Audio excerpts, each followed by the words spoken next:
ദൈവതിരുനാമം വാഴ്ത്തപ്പെടട്ടെ. ഇവിടെ നടക്കുന്ന കലിയൂർ കൺവെൻഷൻ്റെ രണ്ടാമത്തെ രാത്രി ദൈവവചനവുമായി നിങ്ങളുടെ മുമ്പ് നിൽപ്പാൻ ദൈവം തന്ന ആയുസ്സിനും ആരോഗ്യത്തിനും അവസരത്തിനുമായി ദൈവത്തെ സ്തുതിക്കുന്നു.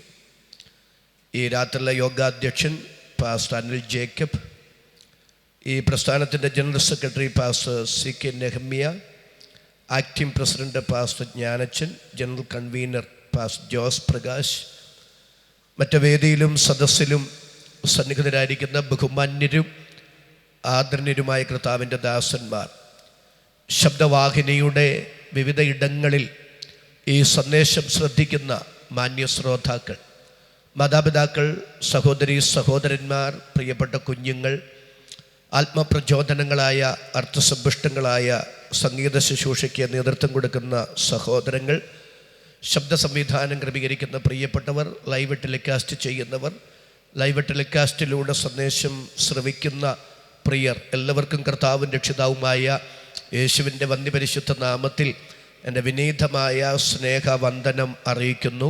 സന്തോഷത്തോടെ ദൈവമക്കൾ കരവും ശബ്ദവും ഉയർത്തി ദൈവത്തിന് നന്ദി പറയാം. ദൈവത്തിന് സ്തോത്രം. നിങ്ങളുടെ വിലപ്പെട്ട ശ്രദ്ധ പ്രാർത്ഥനയോടെ ഈ സന്ദേശത്തിലേക്ക് ഞാൻ ക്ഷണിക്കുകയാണ്. കണ്ടവാനം ശബ്ദമെടുക്കാനായിട്ട് ഇന്ന് രാത്രി എനിക്ക് സാധ്യമല്ലാത്തതുകൊണ്ട് ശാന്തമായി ദൈവവചനം നിങ്ങളോട് സംസാരിക്കും. വിശുദ്ധ യോഹന്നാൻ്റെ സുവിശേഷം 3-ാം അധ്യായം 16-ാമത്തെ വാക്യം ഈ രാത്രിയിലെ ചിന്തയ്ക്ക് ആധാരമായി നമുക്ക് വായിക്കാം. വിശുദ്ധ യോഹന്നാൻ്റെ സുവിശേഷം 3-ാം അധ്യായം അതിൻ്റെ 16-ാമത്തെ വാക്യം. തന്റെ ഏകജാതനായ പുത്രനിൽ വിശ്വസിക്കുന്ന ഏവനും നശിച്ചു പോകാതെ നിത്യജീവൻ പ്രാപിക്കേണ്ടതിന് ദൈവം അവനെ നൽകുവാൻ തക്കവണ്ണം ലോകത്തെ സ്നേഹിച്ചു. മതി. ആ വാക്യത്തിനായി നമ്മുടെ കരവും ശബ്ദവും ഉയർത്തി ദൈവത്തിന് നന്ദി പറയാം. 66 പുസ്തകങ്ങൾ അടങ്ങിയ വിശുദ്ധ വേദപുസ്തകത്തിലെ ഏതൊരധ്യായങ്ങളിലെയും പുസ്തകങ്ങളിലെയും സന്ദേശം ഒരൊറ്റ വാക്യത്തിൽ ക്രോഡീകരിച്ചിരിക്കുകയാണ് യോഹന്നാൻ 3:16. അല്ല, മഹാദൈവം തൻ്റെ തിരുഹൃദയം മനുഷ്യ മുൻപാകെ തുറന്നു വെക്കുകയാണ് ആ വാക്യത്തിലൂടെ. തൻ്റെ ഏകജാതനായ പുത്രനിൽ വിശ്വസിക്കുന്ന ഏവനും നശിച്ചു പോകാതെ നിത്യ ജീവൻ പ്രാപിക്കേണ്ടുന്നതിന് ദൈവം യേശുക്രിസ്തുവിനെ നൽകുവാൻ തക്കവണ്ണം ലോകത്തെ സ്നേഹിച്ചെന്നാണ് നമ്മുടെ മലയാള ബൈബിളിൽ. പക്ഷേ മറ്റ് ഭാഷാന്തരങ്ങളിൽ അങ്ങനെയല്ല, ലോകത്തെ അത്രയ്ക്ക് സ്നേഹിച്ചെന്നാണ്. അതുകൊണ്ട് ആ വാക്യം ഞാൻ ഒന്നുകൂടെ പറയുന്നു. തൻ്റെ ഏകജാതനായ പുത്രനിൽ വിശ്വസിക്കുന്ന ഏവനും നശിച്ചു പോകാതെ നിത്യ ജീവൻ പ്രാപിക്കേണ്ടുന്നതിന് ദൈവം യേശുവിനെ നൽകുവാൻ തക്കവണ്ണം ലോകത്തെ അത്രയ്ക്ക് സ്നേഹിച്ചു. സഹൃദയരെ, ആ വാക്യത്തിൻ്റെ അർത്ഥം എന്താണെന്ന് അറിയണമെങ്കിൽ ആദാമ്യ പാപം എന്താണെന്നറിയണം. ഒരിക്കൽ ഒരാൾ എന്നോട് ചോദിച്ചു, ഉപദേശി, ഇത്തിരി ഇല്ലാത്തൊരു കൊച്ചു പഴം പറിച്ചു തിന്നതാണോ മനുഷ്യനെ നരകത്തിൽ ഇടാൻ മാത്രം, ഇതിനു മാത്രം വലിയ പാതകം? പലരും ധരിച്ചു വച്ചിരിക്കുന്നത് ആദാമ്യ പാപം എന്ന് പറയുന്നത് ഒരു പഴം പറിച്ചു തിന്നു എന്നുള്ളതാണ്. അല്ല, ആദാമ്യ പാപം 3 ശ്രദ്ധിച്ചു കേൾക്കുക. 1, മനുഷ്യൻ ദൈവ സ്നേഹത്തെ സംശയിച്ചു. 2, മനുഷ്യൻ ദൈവത്തെ അവിശ്വസിച്ചു. 3, മനുഷ്യൻ ദൈവകൽപ്പനയെ ലംഘിച്ചു. ഞാൻ അല്പം കൂടെ അത് വ്യക്തമാക്കാം. നയപരമായി, തന്ത്രപരമായി, ഉപായ രൂപേണ പിശാച് ഹവ്വായുടെ അടുക്കൽ വന്ന് ചോദിക്കുന്നു, ഈ തോട്ടത്തിലുള്ള എല്ലാ വൃക്ഷങ്ങളുടെയും ഫലം തിന്നരുതെന്ന് ദൈവം വാസ്തവമായി നിങ്ങളോട് കൽപ്പിച്ചിട്ടുണ്ടോ? ഹവ്വായുടെ മറുപടി, ഇല്ലില്ല, എല്ലാ വൃക്ഷങ്ങളുടെയും ഫലമൊന്നും തിന്നരുതെന്ന് ദൈവം പറഞ്ഞിട്ടില്ല. എന്നാൽ തോട്ടത്തിൻ്റെ നടുവിലുള്ള നന്മ തിന്മകളെ കുറിച്ചുള്ള അറിവിൻ്റെ വൃക്ഷത്തിൻ്റെ ഫലം തിന്നരുതെന്നും മാത്രമല്ല തൊടരുതെന്നും കൂടെ പറഞ്ഞിട്ടുണ്ട്. അതിൻ്റെ വ്യാഖ്യാനത്തിലേക്ക് ഞാൻ പോകുന്നില്ല.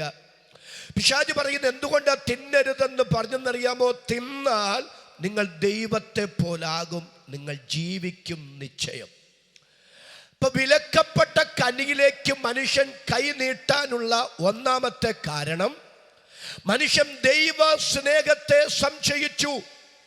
മനുഷ്യൻ ദൈവത്തെ പോലാകുന്നത് ദൈവത്തിന് താല്പര്യമില്ലെന്ന് പിശാച് അവനെ ചിന്തിപ്പിച്ചു. മനുഷ്യൻ ദൈവസ്നേഹത്തെ സംശയിച്ചു. 2, മനുഷ്യൻ ദൈവത്തെ അവിശ്വസിച്ചു.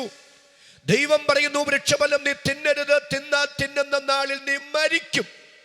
പക്ഷെ സാത്താൻ പറയുന്നു, തിന്നാൽ നിങ്ങൾ ജീവിക്കും.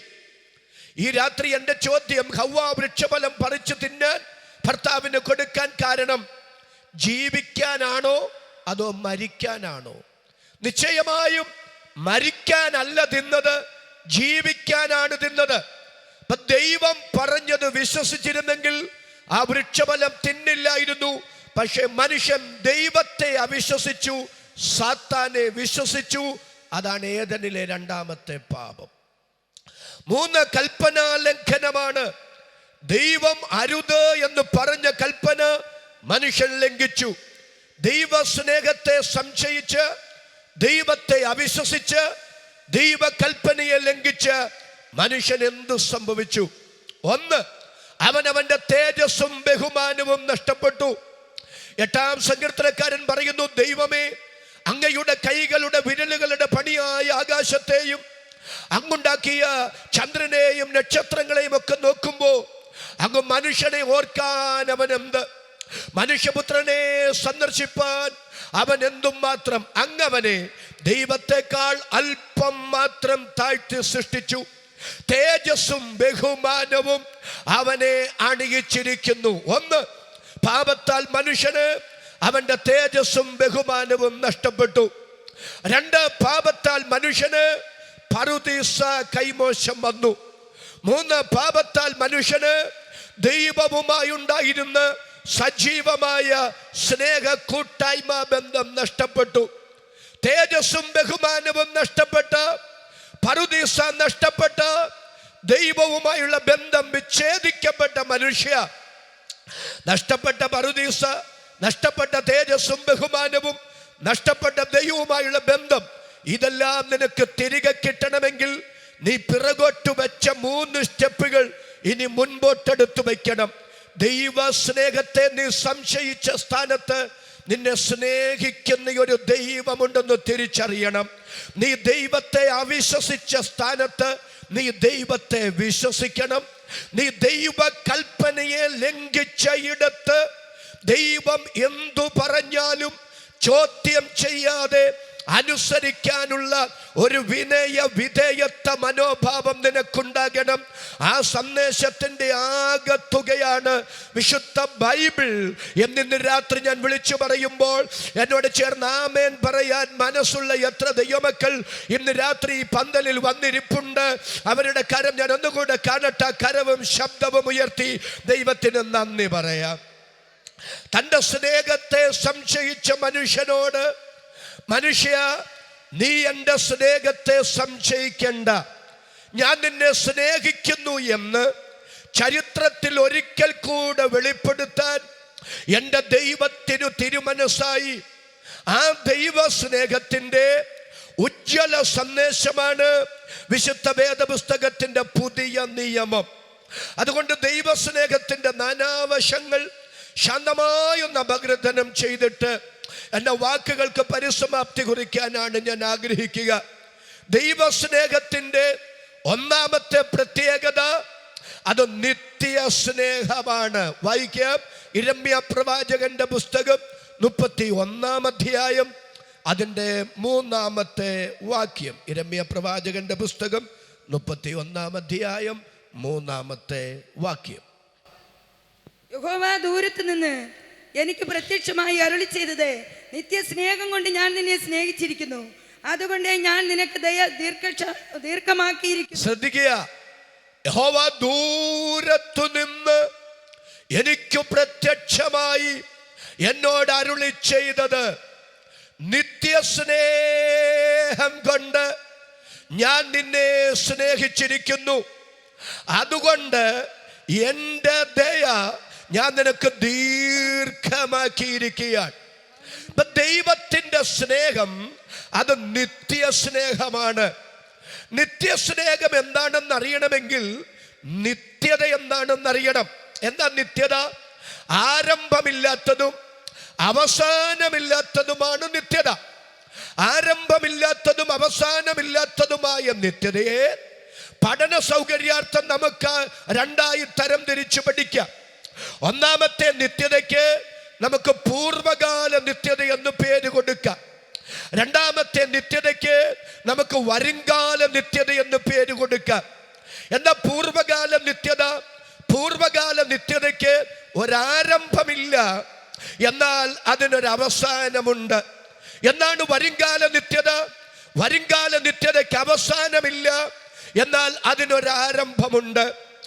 ആരംഭമില്ലാത്തതും അവസാനമുള്ളതും അവസാനമില്ലാത്തതും ആരംഭമുള്ളതുമായ പൂർവകാല നിത്യതയ്ക്കും വരുംകാല നിത്യതയ്ക്കും ഇടയ്ക്കുള്ള പീരിയഡിന് പറയുന്ന പേരാണ് സമയം.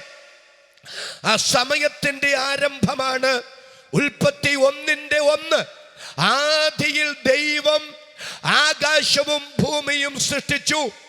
അത് ദൈവത്തിന്റെ ആദിയല്ല, സമയത്തിന്റെ ആദിയാണ്. അങ്ങനെയാണെങ്കിൽ ആ സമയത്തിനു മുമ്പുള്ള പീരിയഡിന് പറയുന്ന പേരാണ് അനാദി. അതുകൊണ്ട് 90-ാം സങ്കീർത്തനത്തിൽ ഭക്തൻ പാടുന്നത്, കർത്താവേ അങ്ങ് തലമുറ തലമുറയായി ഞങ്ങളുടെ സങ്കേതമായിരിക്കുന്നു. പർവ്വതങ്ങൾ ഉണ്ടാകുന്നതിനും അങ്ങ് ഭൂമിയെയും ഭൂമണ്ഡലത്തെയും നിർമ്മിക്കുന്നതിനും മുമ്പ് അനാദിയായും ശാശ്വതമായും അങ്ങ് ദൈവമാകുന്നു. ഇന്ന് രാത്രി നാം സ്തോത്രം ചെയ്ത് ആരാധിക്കുന്ന, വിശുദ്ധ ബൈബിൾ പ്രഖ്യാപിക്കുന്ന, ഞാൻ പ്രസംഗിക്കുന്ന ദൈവം സ്വയംഭൂവല്ല. സ്വയംഭൂ എന്ന് പറഞ്ഞാൽ ആരും ഉളവാക്കാതെ സ്വയം ഉളവായവനെന്ന. അങ്ങനെ സ്വയം ഉളവായവനെന്ന് വന്നാൽ ആ ദൈവത്തിനൊരാരംഭമുണ്ടെന്ന് വരും. ആരും ഉണ്ടാക്കിയില്ലെന്നേ ഉള്ളൂ, സ്വയം ഉളവായതാണ്. എന്നാൽ ഈ രാത്രി നാം സ്തോത്രം ചെയ്ത് ആരാധിക്കുന്ന ദൈവം സ്വയം ഭൂവല്ല, പ്രത്യുത സ്വയം സ്ഥിതനാണ്. ആരംഭമില്ലാത്ത, അവസാനമില്ലാത്ത, ഗതിഭേദത്താൽ ആച്ഛാദനമില്ലാത്ത സ്വയം സ്ഥിതനായ ദൈവത്തെ അബ്ബാ പിതാവേ എന്ന് വിളിച്ച് ഈ രാത്രി സ്തോത്രം ചെയ്ത് ആരാധിക്കാൻ ദൈവം തന്ന ഭാഗ്യത്തിന്, എൻ്റെ ദൈവത്തിന് സ്തോത്രമെന്ന് പറയാൻ മനസ്സുള്ള ദൈവമക്കളുടെ കരം ഞാൻ ഒന്നുകൂടെ കാണട്ടെ. ആ കരവും ശബ്ദവും ഉയർത്തി ദൈവത്തിന് നന്ദി പറയാ. അപ്പോ ദൈവത്തിന്റെ സ്നേഹം നിത്യ സ്നേഹമാണെന്ന് പറഞ്ഞാൽ ഒന്നാമത്തെ ആശയം അത് അനാദി സ്നേഹമാണെന്നാണ്. എന്താ അനാദി സ്നേഹം ആണ് ദൈവത്തിന്റെ സ്നേഹമെന്ന് പറഞ്ഞാൽ ഞാനതിനെ ഗ്രാമീണ ഭാഷയിൽ ലളിതവൽക്കരിച്ച് നിങ്ങൾക്ക് മനസ്സിലാക്കി തരാം. എൻ്റെ മാതാപിതാക്കൾക്ക് ഞങ്ങൾ മക്കൾ 4 പേരാണ്. ഞാനാണ് എൻ്റെ വീട്ടിലെ മൂത്ത മകൻ. എൻ്റെ അമ്മയുടെ ഉദരത്തിൽ ഞാൻ ഉരുവായ സമയം മുതൽ, എൻ്റെ അമ്മ ഗർഭവതിയാണെന്ന് അമ്മ അറിഞ്ഞപ്പം മുതൽ അമ്മ എന്നെ സ്നേഹിക്കാൻ തുടങ്ങി. അതിൻ്റെ പ്രതിഫലനമല്ലേ എന്ത് സൂക്ഷിച്ച് അമ്മ ജീവിച്ചത്. അമ്മയ്ക്ക് ഇഷ്ടമുള്ള എത്ര ആഹാരം അമ്മ വേണ്ടെന്ന് വെച്ചു. അമ്മ ഛർദ്ദിച്ചതിന് കയ്യും കണക്കുണ്ടോ? എന്ത് ത്യാഗ നിർഭരമായൊരു ജീവിതമാ അമ്മ നയിച്ചത്. എന്ത് വേദന തിന്നാ എന്നെ പ്രസവിച്ചത്. അതെന്നോടുള്ള സ്നേഹത്തിൻ്റെ തെളിവാണ്. എൻ്റെ അമ്മയുടെ ഉദരത്തിൽ ഞാൻ ഉരുവായ സമയം മുതൽ എൻ്റെ അപ്പൻ എന്നെ സ്നേഹിക്കാൻ തുടങ്ങി. പക്ഷെ ആണാണോ പെണ്ണാണോ എന്നൊന്നും അറിഞ്ഞുകൂടാ. അമ്മയുടെ ഉദരത്തിൽ ഉരുവായ സമയം മുതൽ അമ്മയും അപ്പനും എന്നെ സ്നേഹിക്കാൻ തുടങ്ങി. മാതാപിതാക്കളുടെ മൂത്ത മകനായി ഞാൻ ഈ മണ്ണിൽ പിറന്നു വീണ ശേഷമാണ് അവരുടെ മൂത്ത മകൻ എന്ന നിലയിൽ എൻ്റെ മുഖം കണ്ട് മാതാപിതാക്കൾ എന്നെ സ്നേഹിക്കാൻ തുടങ്ങിയത്. ഞാൻ ഈ മണ്ണിൽ പിറന്നു വീണ ശേഷമാണ് എൻ്റെ വല്യപ്പനും വല്യമ്മയും എന്നെ സ്നേഹിക്കാൻ തുടങ്ങിയത്. എനിക്ക് 3 സഹോദരങ്ങളാണ്. അവർ ഉണ്ടായ ശേഷമാണ് അവരെന്നെ സ്നേഹിക്കാൻ തുടങ്ങിയത്. ഞാനൊരു സഭയിൽ ചെന്ന ശേഷമാണ് എൻ്റെ പാസ്റ്റർ എന്നെ സ്നേഹിക്കാൻ തുടങ്ങിയത്. കൂട്ടുവിശ്വാസികൾ എന്നെ സ്നേഹിക്കാൻ തുടങ്ങിയത്. ഞാൻ വിവാഹം കഴിച്ച ശേഷമാണ് എൻ്റെ ഭാര്യ എന്നെ സ്നേഹിക്കാൻ തുടങ്ങിയത്. എനിക്ക് 2 പെൺമക്കളാണ്. അവരുണ്ടായ ശേഷമാണ് അവരെന്നെ സ്നേഹിക്കാൻ തുടങ്ങിയത്. എന്നാൽ ഇന്ന് രാത്രി സന്തോഷത്തോടെ ഞാൻ പറയും, എൻ്റെ മക്കൾ എന്നെ സ്നേഹിക്കുന്നതിന് മുമ്പ്, എൻ്റെ ഭാര്യ എന്നെ സ്നേഹിക്കുന്നതിന് സ്നേഹിക്കുന്നതിന് മുമ്പ്, എൻ്റെ പാസ്റ്റർ എന്നെ സ്നേഹിക്കുന്നതിന് മുമ്പ്, എൻ്റെ കൂട്ടുവിശ്വാസികൾ എന്നെ സ്നേഹിക്കുന്നതിന് മുമ്പ്, എൻ്റെ സഹോദരങ്ങൾ എന്നെ സ്നേഹിക്കുന്നതിന് മുമ്പ്, എൻ്റെ അപ്പൻ എന്നെ സ്നേഹിക്കുന്നതിന് മുമ്പ്, എൻ്റെ അമ്മ എന്നെ സ്നേഹിക്കുന്നതിന് മുമ്പ്, എൻ്റെ വല്യപ്പൻ എന്നെ സ്നേഹിക്കുന്നതിന് മുമ്പ്, എൻ്റെ വല്യമ്മ എന്നെ സ്നേഹിക്കുന്നതിന് മുമ്പ്, എൻ്റെ പൂർവികർ ഉണ്ടാകുന്നതിന് മുമ്പ്, അല്ല അതിനപ്പുറത്തേക്ക് ചെന്നാൽ പർവ്വതങ്ങൾ ഉണ്ടാകുന്നതിന് മുമ്പ്, എൻ്റെ ദൈവം ഭൂമിയെയും ഭൂമണ്ഡലത്തെയും നിർമ്മിക്കുന്നതിനു മുമ്പേ അനാദിയിലെ എന്നെ കണ്ടിരുന്നു, അനാദിയിലെ എന്നെ സ്നേഹിച്ചിരുന്നു. ആ സ്നേഹമാണ് ഈ രാത്രി പുൽപിറ്റിൽ ഈ മൈക്കും പിടിച്ച് കർത്താവിൻ്റെ സന്ദേശവുമായി നിൽക്കാൻ, ഈ പുൽപിറ്റിൽ ഇരിക്കാൻ, ഈ കസേരയിൽ പന്തലിന്റെ കീഴിൽ ഇരിക്കാൻ അവസരം ഉളവായതെന്നോർത്ത് അണപൊട്ടി ഒഴുകുന്ന ആവേശത്തിൽ ഇന്ന് രാത്രി ദൈവത്തിന് സ്തോത്രം പറയാൻ അകത്ത് കൃപയുള്ള എത്ര ദൈവമക്കൾ ഇതിന്റെ കീഴിൽ വന്നിരിപ്പുണ്ട്. അവർക്കായി ഞാൻ ദൈവത്തിന് നന്ദി പറയുന്നു. പ്രിയരേ, ദൈവത്തിന്റെ സ്നേഹം നിത്യസ്നേഹമാണെന്ന് പറഞ്ഞാൽ ഒന്നാമത്തെ ആശയം അത് അനാദി സ്നേഹമാണെന്നാണ്. രണ്ടാമത്തെ ആശയം അത് കാലേക്കൂട്ടിയുള്ള സ്നേഹമാണ്. നിത്യസ്നേഹമെന്ന് പറഞ്ഞാൽ അത് കാലേക്കൂട്ടിയുള്ള സ്നേഹമാണ്. എന്താ കാലേക്കൂട്ടിയുള്ള സ്നേഹം? സ്നേഹിക്കപ്പെടാൻ എന്നിലും നിങ്ങളിലും യോഗ്യതകളൊന്നുമില്ലാതെ ഇരിക്കെ, നമ്മുടെ അയോഗ്യതകൾ ഓർക്കാതെ ഏകപക്ഷീയമായി നമ്മെ ഇങ്ങോട്ട് കയറി സ്നേഹിച്ച സ്നേഹമാണ് എൻ്റെ ദൈവത്തിൻ്റെ സ്നേഹം. വേദപുസ്തകത്തിൽ നിന്ന് 2 തെളിവുകൾ അതിന് ബോൽബലകമായി ഞാൻ തരാം. യോഹന്നാന്റെ സുവിശേഷം 11-ാം അധ്യായം 5-ാമത്തെ വാക്യം ഒന്ന് വായിക്കാമോ? യോഹന്നാന്റെ സുവിശേഷം 11-ാം അധ്യായം 5-ാമത്തെ വാക്യം. യേശു മാർത്തയെയും അവളുടെ സഹോദരിയെയും ലാസറിനെയും സ്നേഹിച്ചു. ശ്രദ്ധിച്ചേ, യേശു മാർത്തയെയും അവളുടെ സഹോദരിയെയും അർത്ഥാൽ മറിയെയും സ്നേഹിച്ചു. 3 വേണ്ട, ലാസറിനെയും സ്നേഹിച്ചു. മതി. ശ്രദ്ധിച്ചേ, മാർത്തയെ സ്നേഹിച്ചു, മറിയെ സ്നേഹിച്ചു, ലാസറിനെയും സ്നേഹിച്ചു. അവിടെ ഒരു കാര്യം സന്ദർഭോചിതമായി ഞാനൊന്ന് പറയുകയാണ്. ദൈവം ഒരാളെ സ്നേഹിക്കുമ്പോൾ ദൈവത്തിന് എന്നെ സ്നേഹിക്കാതിരിക്കാൻ പറ്റുകയില്ല. കാരണം എനിക്ക് ഇന്ന യോഗ്യതയുണ്ടെന്ന് ദൈവം മുമ്പാകെ പറയാൻ ആർക്കും പറ്റില്ല. അങ്ങനെ ആരെങ്കിലും പറയുകയാണ്, ഞാൻ പറയുകയാണ്, KJ തോമസ് എന്ന എന്നെ ദൈവത്തിന് സ്നേഹിക്കാതിരിക്കാൻ പറ്റുകയില്ല. കാരണം വയ്യാതിരുന്നിട്ടും കുമ്മളിൽ നിന്ന് ഞാനിവിടെ പ്രസംഗിക്കാൻ വന്നു, അതുകൊണ്ട് ദൈവത്തിന് എന്നെ സ്നേഹിക്കാതിരിക്കാൻ പറ്റുകയില്ലെന്ന് പറഞ്ഞാൽ നിങ്ങൾ പറയാന്നിരിക്കട്ടെ, പാസ്റ്ററെ ഞങ്ങൾ ആരംഭകാലത്തിൽ ഇറങ്ങിയപ്പോഴേ ഉപദേശിമാരെല്ലാം വീട്ടിൽ വരുമ്പോൾ അമ്മ ഞങ്ങൾക്ക് വെച്ചിരുന്ന മുട്ട പുഴുങ്ങി പാസ്റ്റർമാർക്ക് കൊടുക്കുമായിരുന്നു. ഞങ്ങൾക്ക് ആ മുട്ട കിട്ടിയില്ല, അതുകൊണ്ട് ദൈവത്തിന് ഞങ്ങളെ സ്നേഹിക്കാതിരിക്കാൻ പറ്റുകയില്ല എന്ന് പറഞ്ഞാൽ അതിൻ്റെ അർത്ഥം ദൈവത്തിൻ്റെ സ്നേഹം ഔദാര്യമല്ല, എനിക്ക് അർഹതപ്പെട്ടത് ലഭ്യമായെന്നു വരും. എന്നാൽ പുതിയ നിയമ വിശ്വാസിക്ക് അങ്ങനെ പറയാൻ അനുവാദമില്ല. നമുക്ക് പറയാൻ ഒറ്റ പദമേയുള്ളൂ, കൃപ. കൃപ, ദൈവത്തിൻ്റെ മഹാകൃപ.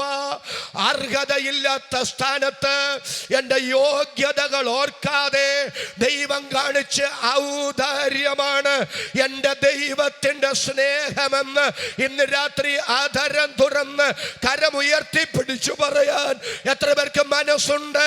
അവർക്കായി ഞാൻ ദൈവത്തെ സ്തുതിക്കുന്നു. അപ്പൊ ശ്രദ്ധിക്കുക, അത് നിങ്ങളുടെ മനസ്സിൽ വെച്ചുകൊണ്ട് ഈ ചിന്ത നിങ്ങളൊന്ന് ധ്യാനിച്ചു നോക്കിക്കേ. യേശു കർത്താവ് മാർത്തയെ സ്നേഹിച്ചു. മാർത്തയെ സ്നേഹിച്ചതിൽ തെറ്റ് പറയാൻ പറ്റില്ല. കാരണം മാർത്തയെ പോലെയുള്ള ഒരാളെ ആരും സ്നേഹിച്ചു പോകും. എന്നാൽ മാർത്തയുടെ പ്രത്യേകത, വീട്ടിൽ വരുന്ന അതിഥികളെ ഹാർദവമായി സ്വീകരിക്കും, ഹൃദ്യമായി ശുശ്രൂഷിക്കും. യേശു കർത്താവും ശിഷ്യന്മാരും പല പ്രാവശ്യം ആ വീട്ടിൽ ചെന്നിട്ടുണ്ട്. ചെന്നപ്പോഴൊക്കെ ഊഷ്മളമായി സ്വീകരിച്ചിട്ടുണ്ട്, നന്നായി വെച്ച് വിളമ്പിക്കൊടുത്തിട്ടുണ്ട്. അപ്പോ മാർത്തയുടെ ഗുണം ഭൗതികമാണ്. പക്ഷെ മറിയയ്ക്കുമുണ്ടൊരു പ്രത്യേകത. എന്നാ മറിയയുടെ പ്രത്യേകത, കർത്താവ് വീട്ടിൽ ചെന്നപ്പോഴൊക്കെ ഭൗതികമായ ഗുണഗണങ്ങളൊന്നും ഉണ്ടായില്ലെങ്കിലും ആത്മീകമായി വളരാൻ അവൾ പരിശ്രമിച്ചിട്ടുണ്ട്. തൃപ്പാദപീഠത്തിങ്കൽ ഇരുന്ന് അവൾ ദൈവവചനം പഠിച്ചു. ആത്മീകമായി വളരാൻ അശ്രാന്ത പരിശ്രമം നടത്തി. ഇപ്പം മാർത്തയുടെ ഗുണം ഭൗതികം, മറിയയുടെ ഗുണം ആത്മീകം. ഞാനിതൊരു മഹായോഗമായതുകൊണ്ട്, മഹാഭൂരിപക്ഷം ദൈവമക്കളായതുകൊണ്ട് സ്തോത്രം ചെയ്ത് പറയുകയാണ്. പ്രിയരെ, ഈ രണ്ട് ഗുണങ്ങളും ഒരുപോലെ സമന്വയിപ്പിച്ച് ജീവിക്കാൻ പറ്റിയാൽ അതൊരു വലിയ ഭാഗ്യമാണ്. ചിലർക്ക് ഭൗതിക ഗുണമുണ്ട്, പക്ഷെ ആത്മീകമായി പിറകോട്ടാണ്. ചിലർ ആത്മീകമായി മുൻപന്തിയിലാണ്, ഭൗതിക കാര്യത്തിൽ അവിശ്വസ്തരാണ്. ഒറ്റ ജീവിതമല്ലേ ഉള്ളൂ, ഇത്ര നാളും ജീവിച്ചില്ലേ, ഇനി എത്ര നാൾ ഉണ്ടെന്ന് നമുക്ക് അറിഞ്ഞുകൂടാ. ദൈവത്തിന് മാത്രമല്ലേ അറിയൂ.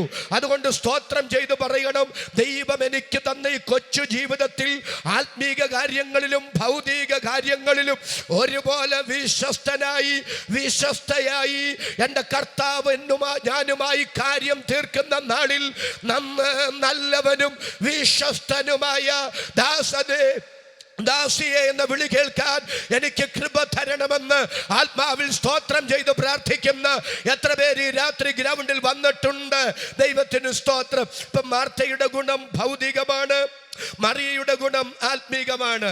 എന്നാൽ അവരെ രണ്ടുപേരെ മാത്രം സ്നേഹിച്ചെന്നല്ല, ലാസറിനെയും സ്നേഹിച്ചെന്ന. എൻ്റെ ചോദ്യം, ലാസറിനെ എപ്പോഴാണ് സ്നേഹിച്ചത്? ഉയർത്തെഴുന്നേറ്റ ശേഷമാണോ? അല്ല. അവൻ ദീനമായി കിടക്കുമ്പോ സഹോദരിമാർ ആളയച്ചു പറയിപ്പിക്കുന്നു, അങ്ങേക്ക് പ്രിയനായവൻ ദീനമായി കിടക്കുന്നു. അപ്പൊ എൻ്റെ ചോദ്യം, ഈ ലാസറിനെ സ്നേഹിക്കാൻ അവനിൽ എന്തു യോഗ്യത? കർത്താവ് പല പ്രാവശ്യം ആ വീട്ടിൽ ചെന്നു, ഭൗതികമായി ശുശ്രൂഷിക്കാൻ അവസരമുണ്ടായിരുന്നു, അവനത് ചെയ്തില്ല.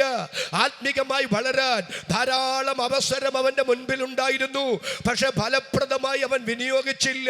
ചുരുക്കി പറഞ്ഞാൽ, വർത്തമാനകാലത്ത് അവനെ സ്നേഹിക്കാൻ അവനിൽ യോഗ്യതകളൊന്നുമില്ല.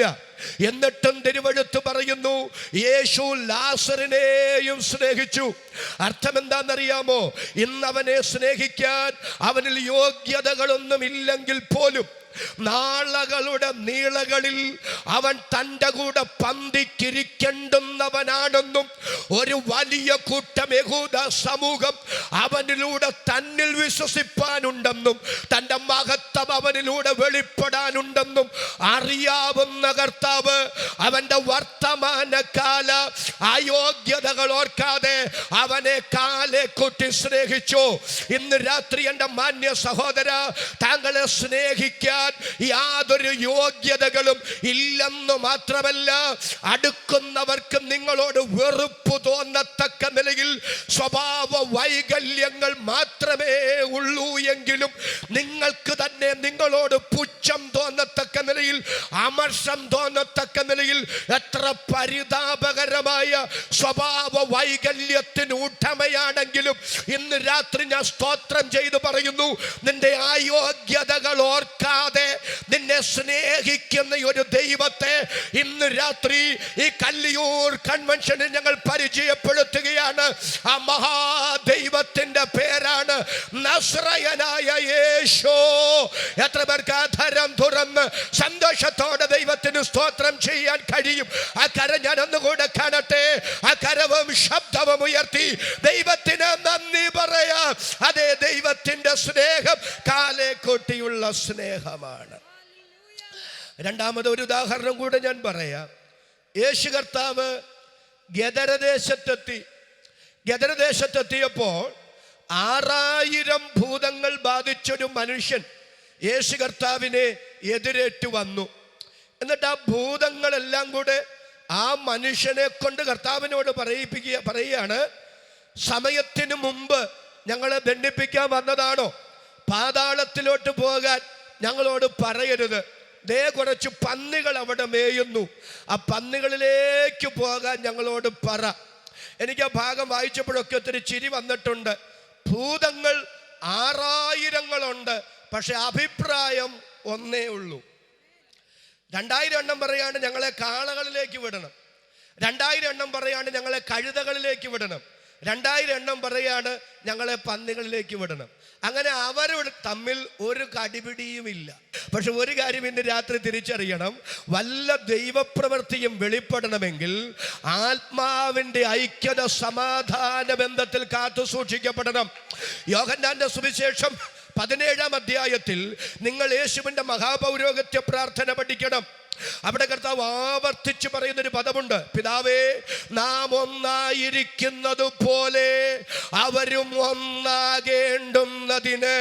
കാരണം ദൈവരാജ്യം അവരുടെ മിനിസ്ട്രിയിൽ വെളിപ്പെടണമെങ്കിൽ, പാതാള ഗോപുരങ്ങൾ തകർന്നു തരിപ്പണമാകണമെങ്കിൽ, പൈശാചിക ശക്തികൾ അലറി ഓടണമെങ്കിൽ, രോഗബന്ധനങ്ങൾ അഴിയപ്പെടണമെങ്കിൽ, മനുഷ്യാത്മാക്കൾ വിടുവിക്കപ്പെടണമെങ്കിൽ ആത്മാവിന്റെ ഐക്യത സൂക്ഷിക്കപ്പെടണം.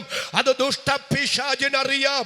അതുകൊണ്ടാണ് കെങ്കേമമായ യോഗങ്ങൾ നടത്തിയാലും കോടികൾ വാരി എറിഞ്ഞാലും ഐക്യതയില്ലെങ്കിൽ അവിടെ ദൈവപ്രസാദം ഉണ്ടാകുകയില്ലെന്ന് ദുഷ്ടപിശാചിനറിയാവുന്നത് കൊണ്ട് നമ്മുടെ ആത്മീക ഐക്യതകളെ ഇരുളിന്റെ ശക്തികൾ തകർത്തുകൊണ്ടിരിക്കുമ്പോൾ അകത്ത് കൃപ പ്രാപിച്ച കാലഘട്ടത്തെ വിവേചിക്കുന്ന പൈശാചിക മണ്ഡലങ്ങൾ ഇടിയണമെന്ന്, ദേശങ്ങൾ വിടുവിക്കപ്പെടണമെന്ന്, നരകം കൊള്ള ചെയ്യപ്പെടണമെന്ന് ആഗ്രഹമുള്ള ആത്മാർത്ഥതയുള്ള അഭിഷക്തന്മാർ, ദൈവമക്കൾ ഇന്ന് രാത്രി സ്തോത്രം ചെയ്ത് പറയണം, കർത്താവേ കണ്ടില്ലെന്നും കേട്ടില്ലെന്നും വയ്ക്കാൻ, സഹിക്കാൻ, ക്ഷമിക്കാൻ, താഴാൻ, വിനയപ്പെടാൻ, ആത്മാഭിമാനം എന്ന ദുരഭിമാനങ്ങൾ വലിച്ചെറിയാൻ, സ്വാർത്ഥതകളും സങ്കുചിത മനോഭാവങ്ങളോടും വിട പറയാൻ, ഞാൻ പറയുന്നത് നടക്കണമെന്നും എൻ്റെ തീരുമാനമാണ് അവസാന വാക്കെന്നും എന്നതിനപ്പുറത്ത് കർത്താവേ താഴേണ്ടി വന്നാൽ, ക്ഷമിക്കേണ്ടി വന്നാൽ, കണ്ടില്ല കേട്ടില്ലെന്ന് വെക്കേണ്ടി വന്നാൽ,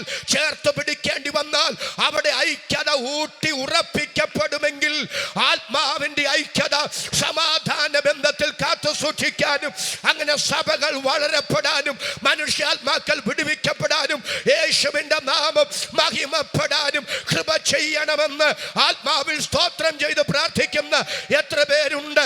അവരെ കരമടിച്ച് അല്പനിമിഷം ഇന്ന് രാത്രി സ്തോത്രം ചെയ്ത് ദൈവത്തെ ആരാധിക്കാം.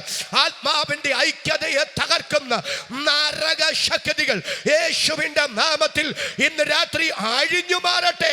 വിശ്വസിക്കുന്നവർക്ക് വേണ്ടി വ്യാപരിക്കുന്ന ദൈവശക്തി ഇന്ന് രാത്രി പുൽപിറ്റിലും ഈ ഗ്രൗണ്ടിലും വെളിപ്പെട്ടു വരട്ടെ. യേശുവിൻ നാമത്തിൽ അതങ്ങനെ സംഭവിക്കട്ടെ.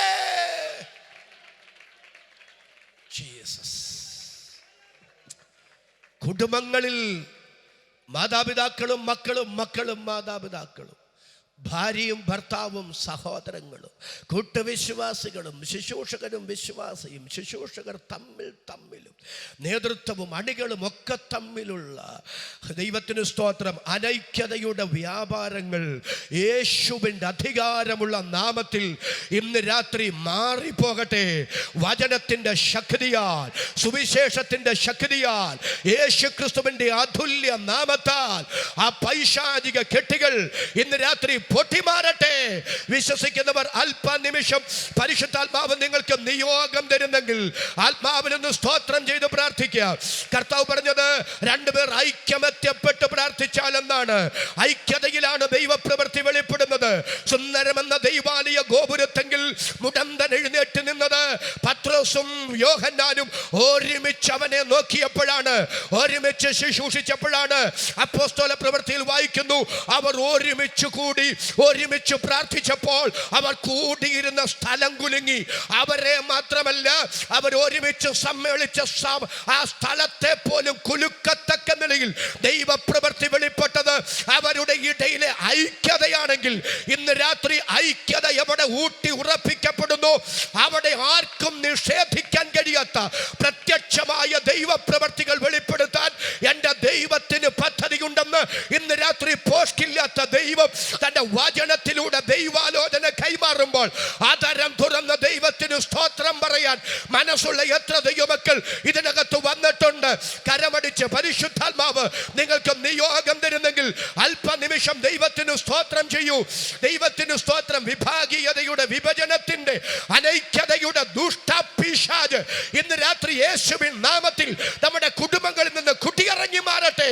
നമ്മുടെ ബന്ധങ്ങൾ ബന്ധങ്ങൾ ഊഷ്മളമായി നിലനിർത്താൻ കഴിയാതെ അതിനെ വിള്ളൽ വരുത്തുന്ന പൈശാചിക ശക്തികൾ ഇന്ന് രാത്രി യേശുവിൻ നാമത്തിൽ വിട്ടു മാറുന്ന രാത്രിയാകട്ടെ. വിശ്വസിക്കുന്നവർക്ക് വേണ്ടി വ്യാപരിക്കുന്ന ദൈവശക്തി ഇന്ന് രാത്രി ഇതിനകത്ത് വെളിപ്പെടട്ടെ.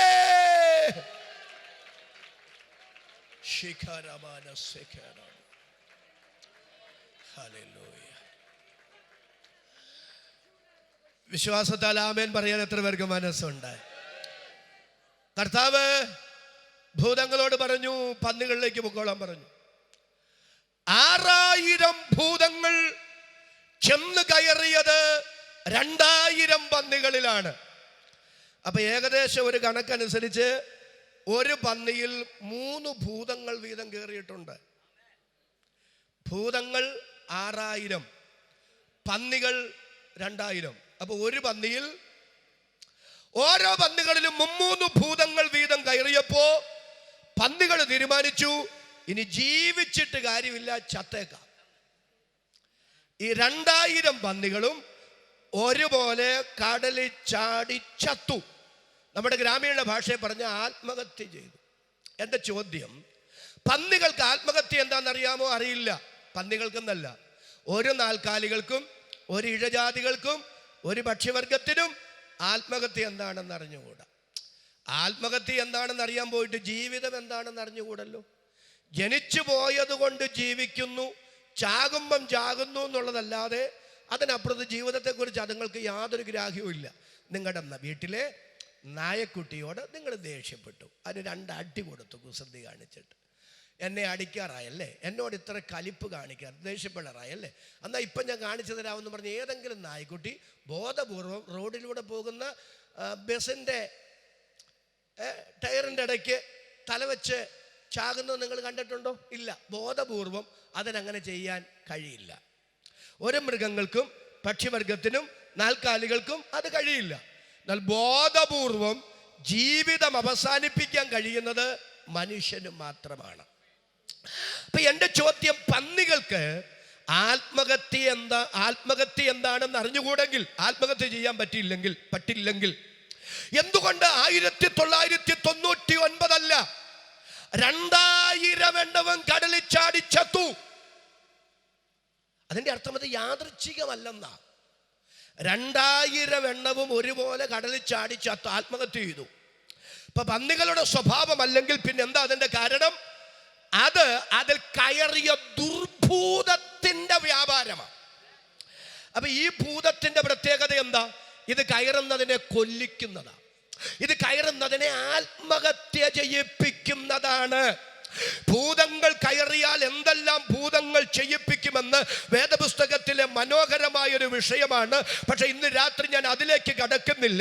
ഒരു കാര്യം ഞാൻ പറയാം, ആത്മഹത്യകളുടെ പിറകിൽ, കൊലപാതകങ്ങളുടെ പിറകിൽ, അഴിമതികളുടെ പിറകിൽ, അശുദ്ധികളുടെ പിറകിൽ, അവിഹിത ബന്ധങ്ങളുടെ പിറകിൽ, ധാർമ്മിക അധപ്പതനങ്ങളുടെ പിറകിൽ, കൊലപാതകങ്ങളുടെ പിറകിൽ, മദ്യപാനത്തിന്റെ പിറകിൽ, മയക്കുമരുന്നിന്റെ പിറകിൽ, സ്വഭാവ വൈകല്യങ്ങളുടെ പിറകിൽ വ്യാപരിക്കുന്നത്, മറഞ്ഞിരിക്കുന്നത് ദുർഭൂത ശക്തികളാണ്.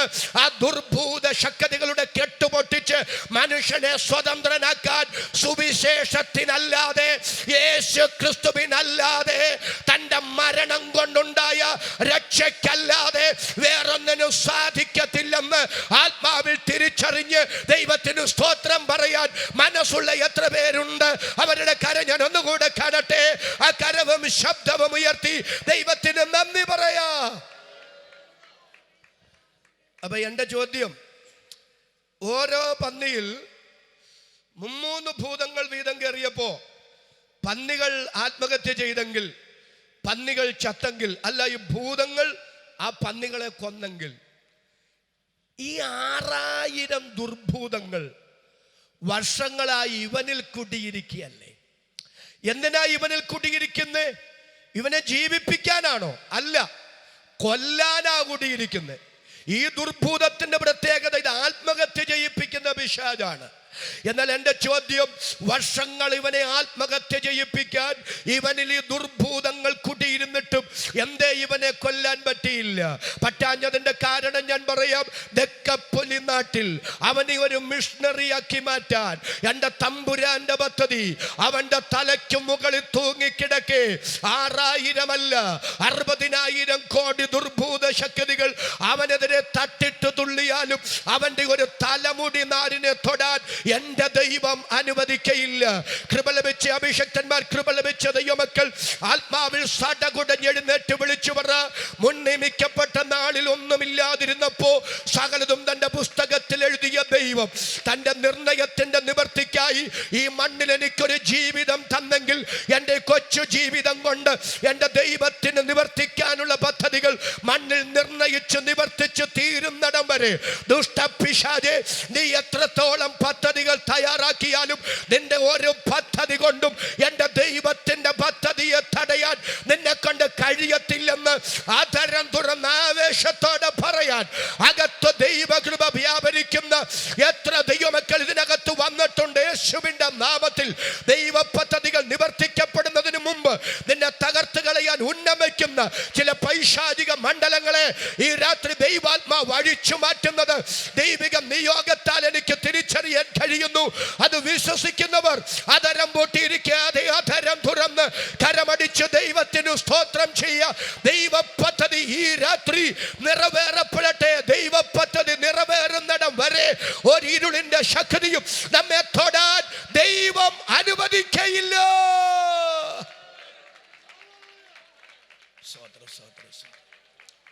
നിങ്ങൾ കണ്ടോ, ആ മനുഷ്യന് സുബോധം വന്നു. അവൻ വസ്ത്രമൊക്കെ ധരിച്ച് സുമുഖനായി ദെക്കപ്പോലി നാട്ടിൽ യേശുവിനെ പ്രസംഗിച്ച് നടക്കുക. എന്താദരവോടാ മനുഷ്യൻ അവനെ കാണുമ്പോൾ എഴുന്നേറ്റ് നിൽക്കുന്നത്. പണ്ടെങ്ങനായിരുന്നു? പണ്ടവൻ ആ നാടിൻ്റെ കണ്ണിലെ കരടായിരുന്നു. നാട്ടുകാരവനെ ചങ്ങലയൊക്കെ വെച്ച് ഒതുക്കാൻ നോക്കിയത്, അവൻ അതൊക്കെ ഉരുമി പൊട്ടിച്ച് കളഞ്ഞു. പക്ഷെ ഒരു കാലത്ത് നാടിൻ്റെ കണ്ണിലെ കരടായിരുന്നവൻ ഇന്ന് ആ നാടിൻ്റെ കണ്ണിലുണ്ണിയാണ്. സുവിശേഷത്തിന് മാറ്റാൻ കഴിയാത്ത, വചനത്തിന് രൂപാന്തരപ്പെടുത്താൻ കഴിയാത്ത ആരുമില്ല. അവര് ഗുണം പിടിക്കത്തില്ലെന്ന് പറയരുത്, മാറ്റമുണ്ടാകത്തില്ലെന്ന് പറയരുത്. പ്രാർത്ഥിച്ചു പ്രാർത്ഥിച്ചു മടുത്തു, ഇനി അവന് വേണ്ടി പ്രാർത്ഥിക്കുകയല്ല, അവക്ക് വേണ്ടി പ്രാർത്ഥിക്കുകയല്ല, അദ്ദേഹത്തിന് വേണ്ടി പ്രാർത്ഥിക്കുകയെന്ന് പറയരുത്. ഇന്ന് രാത്രി എഴുതി വെച്ചോ, നിരന്തരം പ്രാർത്ഥിച്ചു കൊള്ളുക, നിരന്തരം കാത്തിരുന്നു കൊള്ളുക, നിരന്തരം ഉപവസിച്ചു കൊള്ളുക. നിന്റെ കണ്ണുനീരിന്റെ, നിന്റെ പ്രാർത്ഥനയുടെ, നിന്റെ പ്രവർത്തനത്തിന്റെ ഫലമായി ചിലതിൽ അത്ഭുത മാറ്റം വരുന്നത് നമ്മുടെ കണ്ണുകൊണ്ട് കാണുമെന്ന് ഈ രാത്രി പരിശുദ്ധയാത്മാവ് തന്റെ വചനത്തിലൂടെ ദൂത് കൈമാറുകയാണ്. പൗലോസ് മോനോസിനെ കുറിച്ച് ഫിലേമോനോട് പറയുന്നു, മുമ്പേ അവൻ നിനക്ക് പ്രയോജനമില്ലാത്തവൻ, ഇപ്പോൾ എനിക്കും നിനക്കും ഒരുപോലെ പ്രയോജനമുള്ളവൻ. ഈ രാത്രി എഴുതി വെച്ചോ, ഇതെങ്ങനെ സംഭവിച്ചു, ഇതെങ്ങനെ ഇങ്ങനെയായി മാറിയെന്ന് അത്ഭുത പരതന്ത്രരായി ചോദിക്കത്തക്ക നിലയിൽ ഈ യഹോവയാൽ സംഭവിച്ചു. മനുഷ്യരുടെ ദൃഷ്ടിയിൽ ആശ്ചര്യവുമായിരിക്കുന്നു എന്ന് തുള്ളിച്ചാടി സ്തോത്രം ചെയ്ത് പറയത്തക്ക നിലയിൽ ചിലതിൽ അത്ഭുത രൂപാന്തരം വരുന്നത് നമ്മുടെ കണ്ണുകൊണ്ട് കാണുമെന്ന് ഇന്ന് രാത്രി കർത്താവ് നമുക്ക് ഉറപ്പു തരുന്നു. വിശ്വാസത്താൽ ആമേൻ പറയാൻ ചങ്കൂറ്റമുള്ള എത്ര പേരുണ്ട്? അവരെ ഓർത്ത് ഞാൻ ദൈവത്തെ സ്തുതിക്കുന്നു.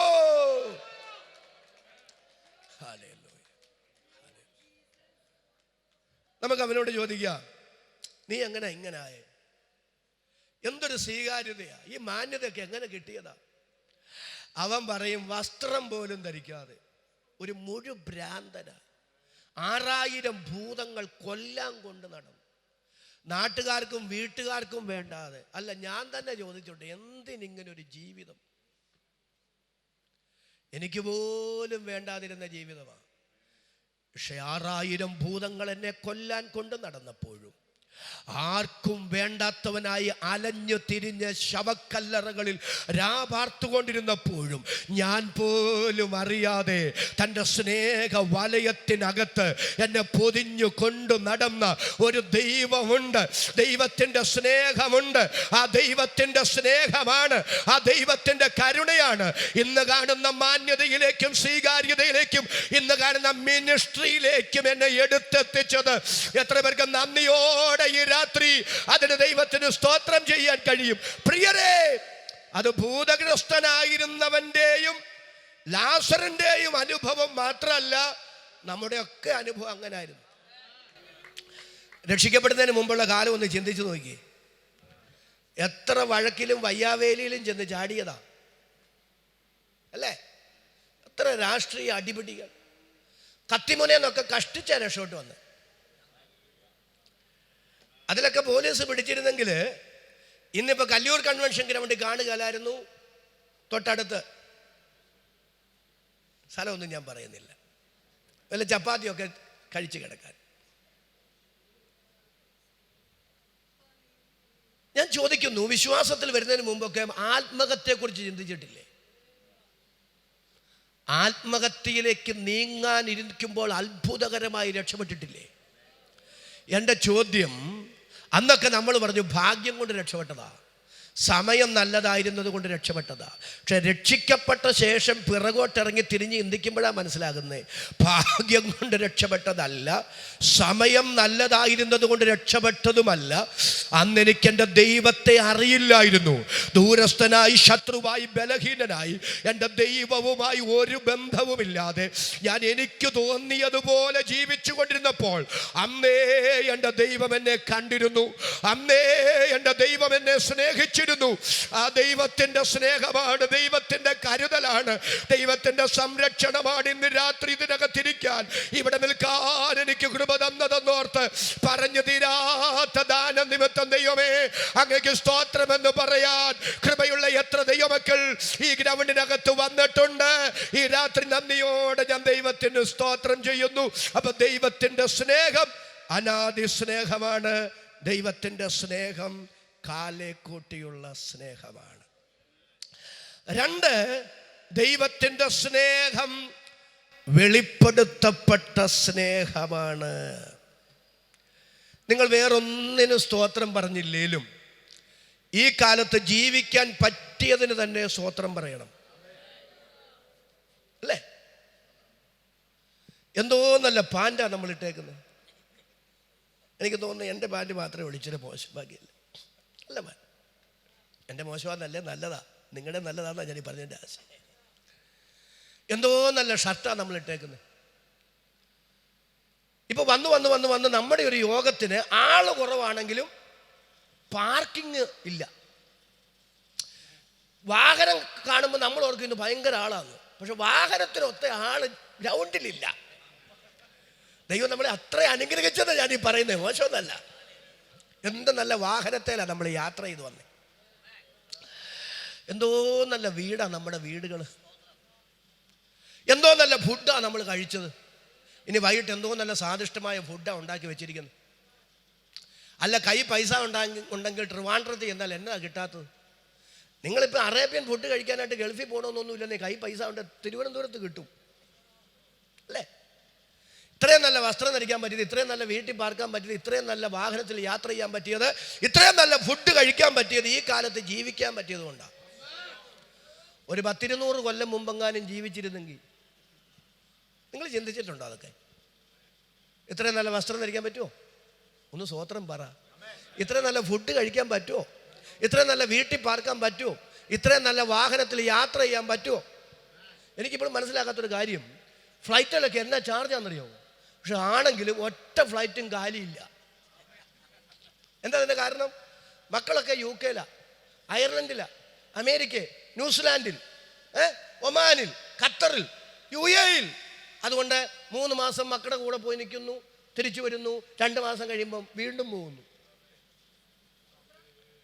ദൈവമേ, ശരിക്കും എഴുതാനും വായിക്കാനും പോലും അറിയാത്തവർ വർഷത്തിൽ 2-3 പ്രാവശ്യമാണ് UK പോയിട്ട് വരുന്നത്. അതൊക്കെ കഴിഞ്ഞത്, അതൊക്കെ നമ്മളെ കൊണ്ട് യാത്ര ചെയ്യാനും ഈ സുഖ സൗകര്യങ്ങളൊക്കെ അനുഭവിക്കാനും പറ്റുന്നത് ഈ കാലത്ത് ജീവിക്കാൻ പറ്റിയത് കൊണ്ടാണ്. നമ്മൾ ഏത് കാലത്ത് ജീവിക്കണമെന്നുള്ളതും നമ്മുടെ തീരുമാനശേഷിപ്പെട്ടതായിരുന്നില്ല, ദൈവത്തിൻ്റെ നിർണയത്തിൽപ്പെട്ട കാര്യമായിരുന്നു. അതുകൊണ്ട് ഇല്ലായ്മകൾ ഓർത്ത് പിറുപിറുക്കാതെ മുൻ തലമുറകളെ ഓർത്താൽ എത്രയോ അനുഗ്രഹിക്കപ്പെട്ട നന്മകളാണ് ഇന്ന് ഞാനും എൻ്റെ തലമുറയും എൻ്റെ കുടുംബവും അനുഭവിക്കുന്നത്. ഇതൊക്കെ അനുഭവിക്കാൻ അവസരം തന്ന ദൈവമേ, അങ്ങേക്ക് സ്തോത്രമെന്ന് പറഞ്ഞാൽ അതൊരു അധികപ്പറ്റല്ലെന്ന് എന്നോട് ചേർന്ന് വിശ്വസിക്കുന്നവരുടെ കരം ഞാൻ ഒന്നുകൂടെ കാണട്ടെ. കരവ് ശബ്ദവും ഉയർത്തി ദൈവത്തിന് നന്ദി പറയാം. ഈ കാലത്തിന് ദൈവത്തിന് സ്തോത്രം പറയണം. പക്ഷേ ഈ കാലവും പഴയ കാലവും തമ്മിലുള്ള പ്രധാനപ്പെട്ട ഒരു വ്യത്യാസം, എൻ്റെ കാര്യമാണ് പറയുന്നത്, ഞങ്ങളുടെ ഹൈറേഞ്ചിലെ കാര്യമാണ് പറയുന്നത്. എനിക്ക് ട്രിവാൻഡ്രത്തെ കാര്യം അറിഞ്ഞുകൂടാ. ഇനി അങ്ങനെ അല്ലെങ്കിൽ നിങ്ങൾ ക്ഷമിച്ചേക്കണം. ഈ എൻ്റെയൊക്കെ കുഞ്ഞിലെ ചെറുപ്പത്തിലെ അപ്പൻ്റെ അടുത്ത് ചെന്ന് നേരിട്ട് മക്കൾക്ക് കാര്യം പറയാൻ പറ്റിയല്ല. അമ്മ വഴി വേണം കാര്യം അവതരിപ്പിക്കാൻ. അങ്ങനെ അമ്മയ്ക്കും പെട്ടെന്ന് അപ്പൻ്റെ അടുത്ത് അന്ന് കാര്യം പറയാൻ പറ്റിയല്ല. എൻ്റെ ദൈവം, ഞാൻ ഇപ്പോഴും ഓർക്കുന്നുണ്ട്, ആ സ്ലേറ്റ്, പൊട്ടിയ സ്ലേറ്റൊക്കെ അപ്പം കാണാതെ മറച്ചുകൊണ്ട് പോകുന്ന രംഗം. ഇപ്പം സ്ലേറ്റും കല്ലുപെൻസിലും ഒക്കെ കണി കാണാനില്ല അല്ലേ, അന്നത്തെ കാലം. അപ്പോൾ അമ്മയ്ക്കും അപ്പൻ്റെ അടുത്ത് നേരിട്ട് ഇന്ന് കാര്യം പറയാൻ പറ്റുകയില്ല. വളരെ തന്മയത്വത്തോടെ അപ്പൻ്റെ ഭാവഭേദങ്ങളൊക്കെ മനസ്സിലാക്കി വേണം അമ്മയ്ക്ക് കാര്യം അവതരിപ്പിക്കാൻ. ഇതെല്ലാം കണ്ട് മനസ്സും അടുത്ത അന്നത്തെ മക്കൾ അമ്മമാരോട് പറഞ്ഞു, എൻ്റെ പൊന്നമ്മ, ഇതെന്നാ ഒരു ജീവിതം അമ്മ. അപ്പുറത്തെ ബെന്നിയുടെ അപ്പനെ നോക്കിക്കുക, അവിടെ എല്ലാവരും കൂട്ടുകാരെ പോലെ, ഇവിടോ കാണ്ടാമൃഗത്തെ പോലെ. ദൈവകൃപയുള്ള അന്നത്തെ അമ്മമാർ പറഞ്ഞാൽ അപ്പുറത്തെ ബെന്നിയുടെ അപ്പനേക്കാൾ സ്നേഹമുള്ള അപ്പനാണ് നിൻ്റെ അപ്പൻ. പക്ഷെ നിൻ്റെ അപ്പനൊരു കുഴപ്പമുണ്ട്, സ്നേഹം അകത്താ, പുറത്ത് കാണിക്കാൻ അറിഞ്ഞുകൂടാ. എനിക്കെല്ലാവരോടും സ്നേഹമാണ്, പക്ഷെ അകത്താ, പുറത്ത് കാണിക്കാൻ അറിയില്ലെന്ന് പറയുന്നവരോട് എൻ്റെ വിനീതമായൊരു ചോദ്യം, നിങ്ങളെപ്പോലെ എല്ലാവരും കൂടെ തുടങ്ങിയ ഈ ലോകത്തിൻ്റെ ഗതി എന്തായി മാറും? ഇപ്പം സ്നേഹം അകത്തുള്ളത് സത്യമാണെങ്കിൽ അത് ഒളിപ്പിക്കാനുള്ളതല്ല, അത് വെളിപ്പെടുത്താനുള്ളതാണ്. ഇതുപോലെ എൻ്റെ ദൈവത്തിൻ്റെ സ്നേഹവും മറയപ്പെട്ട സ്നേഹമല്ല, സാമാന്യബോധമുള്ള ആർക്കും മനസ്സിലാകുന്നത് പോലെ പരസ്യമായി വെളിപ്പെടുത്തപ്പെട്ട സ്നേഹമാണ്. ദൈവം തന്റെ സ്നേഹം എങ്ങനെയാണ് മനുഷ്യന് വെളിപ്പെടുത്തി കൊടുത്തത്? രണ്ടുദാഹരണം ഞാൻ നിങ്ങളോട് പറയുകയാണ്. ഒന്ന്, ദൈവസ്നേഹം വെളിപ്പെടുത്തപ്പെട്ട മേഖല യേശുക്രിസ്തുവിന്റെ ജഡത്തിലെ വെളിപ്പാടാണ്. കലിയൂര് ഒരു ജെസ്സി ഉണ്ടെന്നിരിക്കട്ടെ, ഏതെങ്കിലും ജെസ്സിമാരുണ്ടെങ്കിൽ എന്നോട് ക്ഷമിക്കണം. ബോധപൂർവം എൻ്റെ പേര് പാസ്റ്റർ പറഞ്ഞെന്ന് പറയരുത്. ഏതെങ്കിലും ഒരു പേര് പറയേണ്ടതുകൊണ്ട് അങ്ങ് പറഞ്ഞെന്നേ ഉള്ളൂ. യോഗം കഴിയുമ്പോൾ എന്നെ വെറുതെ വിട്ടേക്കണം.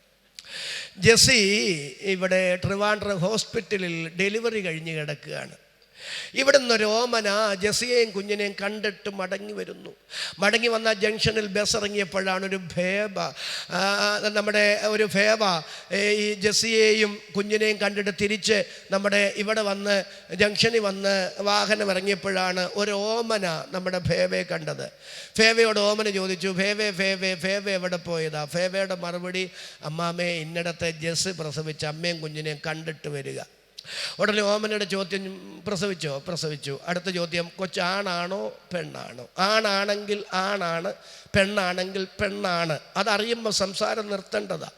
പക്ഷെ ചില ഓമനമാരെ കിട്ടിയാൽ അന്നത്തെ ദിവസം പോക്ക. അടുത്ത ചോദ്യം, കൊച്ചു വെളുത്തതാണോ കറുത്തതാണോ? വെളുത്തതാണെന്നെങ്ങാനും പറഞ്ഞാൽ കുശുമ്പ് മൂത്തോട്ട് ചോദിക്കുന്ന അടുത്ത ചോദ്യം, ചെവി വെളുത്തതാണോ കറുത്തതാണോ?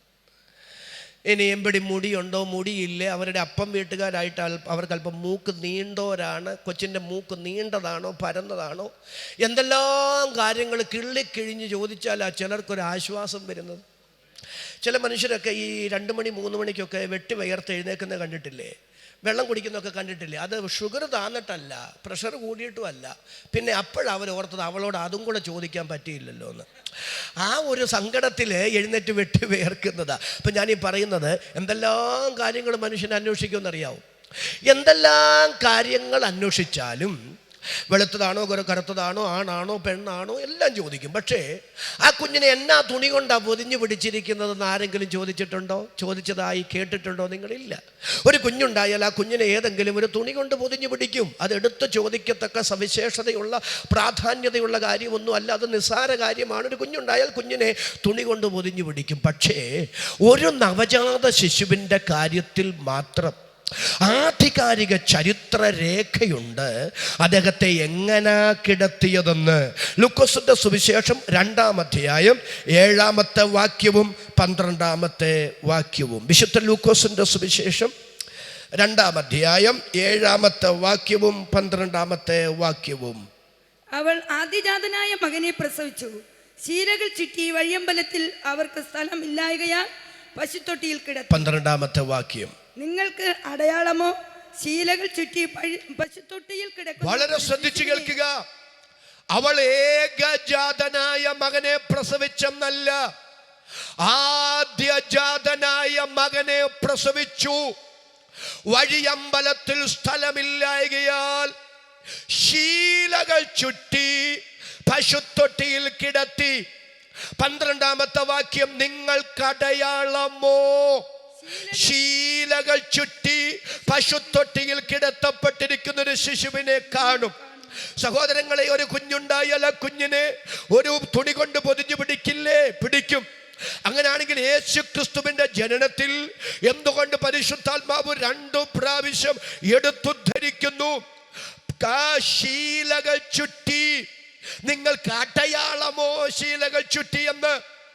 ഈ ശീലകൾ ചുറ്റപ്പെട്ട് കിടത്തപ്പെട്ടിരിക്കുന്ന ഈ ശിശുവുണ്ടല്ലോ, ഇദ്ദേഹം പണ്ടിങ്ങനെ ആയിരുന്നില്ല. പിന്നെ അദ്ദേഹം എങ്ങനെയായിരുന്നു? 104-ാം സങ്കീർത്തനം വായിക്കേണ്ട ഞാൻ പറഞ്ഞു വിടാം. എൻ മനമേ യഹോവയെ വാഴ്ത്തുക, എന്റെ ദൈവമായ കർത്താവേ, അങ്ങേറ്റവും വലിയവൻ, മഹത്വവും തേജസ്സും അങ്ങ് ധരിച്ചിരിക്കുന്നു. അങ്ങ് അണിഞ്ഞിരിക്കുന്നു. വസ്ത്രം ധരിക്കും പോലെ അങ്ങ് പ്രകാശത്തെ ധരിച്ചിരിക്കുന്നു.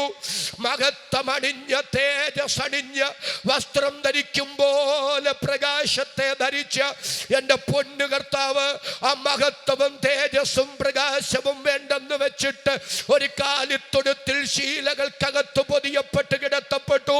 ഇന്ന് രാത്രി യേശുവിനോട് ചോദിക്കാം, പൊന്നു കർത്താവേ, അങ്ങയുടെ മഹത്വവും തേജസ്സും പ്രകാശവും വേണ്ടെന്ന് വെച്ചിട്ട് ഒരു കാലിത്തൊഴുത്തിൽ ശീലകൾക്കകത്ത് പൊതിയപ്പെട്ട് കിടത്തപ്പെടാൻ അങ്ങയെ പ്രേരിപ്പിച്ച പ്രേരക ശക്തി എന്താണ്? അതിന് യേശുവിന് പറയാനുള്ള മറുപടി, കെ.ജെ. തോമസേ, എന്റെ മഹത്വം, എന്റെ തേജസ്, എന്റെ പ്രകാശം വേണ്ടെന്ന് വെച്ച് ആ കാലിത്തൊഴുത്തിൽ ശീലയ്ക്കകത്ത് പൊതിയപ്പെട്ട് കിടത്തപ്പെടാൻ എന്നെ പ്രേരിപ്പിച്ച പ്രേരക ഘടകം നിന്നോടുള്ള എന്റെ സ്നേഹമാണ്. അവർണ്ണനീയമായ ആ സ്നേഹത്തിന് ആരാധന എന്ന് പറയാനല്ലേ ഇന്ന് രാത്രി നാം ഈ ഗ്രൗണ്ടിൽ വന്നിരിക്കുന്നത്. അതരം തുറന്ന് ദൈവത്തിന് സ്തോത്രം പറയാൻ എത്ര പേർക്ക് മനസ്സുണ്ട്? കരവും ശബ്ദവും ഉയർത്തി ഈ രാത്രി ദൈവത്തിന് നന്ദി പറയാം. യെശയ്യാ പ്രവാചകന്റെ പുസ്തകം വായിക്കണ്ട 6-ാം അധ്യായത്തിന്റെ 1 മുതലുള്ള വാക്യങ്ങൾ. ഉസിയാ രാജാവ് മരിച്ചയാണ്ടിൽ കർത്താവ് ഉയർന്നും പൊങ്ങിയുമുള്ള സിംഹാസനത്തിൽ ഇരിക്കുന്നത് ഞാൻ കണ്ടു. സറാഫുകൾ അദ്ദേഹത്തിന് ചുറ്റും നിന്നു. 2 കൊണ്ട് പാദം മൂടി, 2 കൊണ്ട് മുഖം മൂടി, 2 കൊണ്ട് പറന്ന് സൈന്യങ്ങളുടെ യഹോവ പരിശുദ്ധൻ, പരിശുദ്ധൻ, പരിശുദ്ധനെന്ന് ഒരുവൻ മറ്റൊരുവനോട് പറഞ്ഞ് ആർത്താരാധിക്കുകയാണ്. ആ സിംഹാസനത്തിലിരിക്കുന്ന വ്യക്തിപ്രഭാവത്തിന്റെ മഹത്വം മുഴുപ്രപഞ്ചത്തിലും ഇരിക്കുകയാണ്. ഇന്ന് രാത്രി ഞാൻ ചോദിക്കുന്നു, ഉയർന്നും പൊങ്ങിയുമുള്ള സിംഹാസനത്തിലിരിക്കുന്ന സറാഫുകൾ 2 കൊണ്ട് പാദം മൂടി മുഖം മൂടി പറന്ന് സൈന്യങ്ങളുടെ യഹോവ പരിശുദ്ധൻ, പരിശുദ്ധൻ, പരിശുദ്ധനെന്ന് രാപകലിയുടെ തടവില്ലാതെ ആർത്താരാധിക്കുന്ന ആ സിംഹാസനസ്ഥനാരാണ്? വിശുദ്ധ യോഹന്നാന്റെ സുവിശേഷം എടുക്കാമോ? 12-ാം അധ്യായം 41-ാമത്തെ വാക്യം. വിശുദ്ധ യോഹന്നാന്റെ സുവിശേഷം 12-ാം അധ്യായം 41-ാമത്തെ വാക്യം. യെശയ്യാവ് അവന്റെ തേജസ് കണ്ടു. യെശയ്യാവ് അവന്റെ തേജസ് കണ്ടു. അവനെ കുറിച്ച് സംസാരിച്ചു. എല്ലാവരും ഒന്ന് ശ്രദ്ധിച്ച്. യെശയ്യാവ് അദ്ദേഹത്തിന്റെ തേജസ് കണ്ടു. ആരുടെ തേജസ് കണ്ടു? സ്തോത്രം ചെയ്ത് ഉറക്കെ പറയാമോ? യേശു ക്രിസ്തുവിന്റെ തേജസ് കണ്ടു. എപ്പോൾ കണ്ടു? ഉസിയ രാജാവ് മരിച്ച ആണ്ടിൽ കണ്ടു. എങ്ങനെ കണ്ടു? ഉയർന്നും പൊങ്ങിയുമുള്ള സിംഹാസനത്തിൽ ഇരിക്കുന്നവനായി. എങ്ങനെ കണ്ടു? അനന്തകോടി ദൂതന്മാർ രണ്ടുകൊണ്ട് പാദം മൂടി മുഖം മൂടി പറന്ന് സൈന്യങ്ങളുടെ യഹോവ പരിശുദ്ധൻ പരിശുദ്ധൻ പരിശുദ്ധൻ എന്ന് ആരാധിക്കുന്നവനായി മുഴു പ്രപഞ്ചത്തിലും തന്റെ മഹത്വം വയ്ക്കപ്പെട്ടവനായി കണ്ടു. ഇന്ന് രാത്രി യേശുവിനോട് ചോദിക്കാം, ഉയർന്നും പൊങ്ങിയുമുള്ള സിംഹാസനത്തിലിരുന്ന അനന്തകോടി ദൂതന്മാർ ഇടതടവില്ലാതെ പരിശുദ്ധൻ എന്ന് പറഞ്ഞ് ആരാധിച്ച് മുഴു പ്രപഞ്ചത്തിലും തന്റെ മഹത്വം വെച്ച യേശുവേ, അങ്ങയുടെ ഉയർന്നും പൊങ്ങിയുമുള്ള സിംഹാസനം വേണ്ടെന്ന് വെച്ചിട്ട്, സ്വർഗം വേണ്ടെന്ന് വെച്ചിട്ട്, അനന്തകോടി ദൂതന്മാരെയും അവരുടെ ആരാധനയെയും വേണ്ടെന്ന് വെച്ചിട്ട് ഒരു കാലിത്തൊഴുത്തിൽ ശീലകൾക്കകത്ത് പൊതിയപ്പെട്ട് കിടത്തപ്പെടാൻ അങ്ങയെ പ്രേരിപ്പിച്ച പ്രേരക ശക്തി എന്ന് എന്റെ കർത്താവിന് പറയാനുള്ള മറുപടി, KJ തോമസേ, ഉയർന്നും പൊങ്ങിയുമുള്ള എന്റെ സിംഹാസനം വേണ്ടെന്ന് വെക്കാൻ, സ്വർഗം വേണ്ടെന്ന് വെക്കാൻ, അനന്തകോടി ദൂതന്മാരെയും അവരുടെ ആരാധനയെയും വേണ്ടെന്ന് വെക്കാൻ, എന്നിട്ടൊരു കാലിത്തൊഴുത്തിൽ ശീലകൾക്കകത്ത് പൊതിയപ്പെട്ട് കിടത്തപ്പെടാൻ എന്നെ പ്രേരിപ്പിച്ചത് നിന്നോടുള്ള എന്റെ സ്നേഹമാണ്. അവർണ്ണനീയമായ ആ സ്നേഹത്തിന് സ്തോത്രം സ്തോത്രം സ്തോത്രം എന്ന് പറയാൻ മനസ്സുള്ള ദൈവമക്കൾ ആ കരമടിച്ച് അല്പനിമിഷം കൂടെ ഈ രാത്രി ദൈവത്തിന് സ്തോത്രം ചെയ്യാം. നമുക്ക് വേണ്ടി തന്റെ ദൈവത്വത്തിന്റെ മഹത്വം വേണ്ടെന്ന് വെച്ച് മനുഷ്യനായി മണ്ണിൽ വന്ന് കാലിത്തൊഴുത്തിൽ ശീലകൾക്കകത്ത് പൊതിയപ്പെട്ട് കിടത്തപ്പെട്ട് നമ്മെ സ്നേഹിച്ച മഹാകർത്താവിന് എല്ലാവരും അല്പനിമിഷം അധരങ്ങൾ തുറന്ന് ആ കരമടിച്ച് സ്തോത്രം ചെയ്ത് ഈ രാത്രി ആരാധന അർപ്പിക്കാം. കുഞ്ഞാടേ, അങ്ങയുടെ പവിത്ര വിശുദ്ധിക്കായി, അങ്ങയുടെ സ്നേഹത്തിനായി ഈ രാത്രി സ്തോത്രം.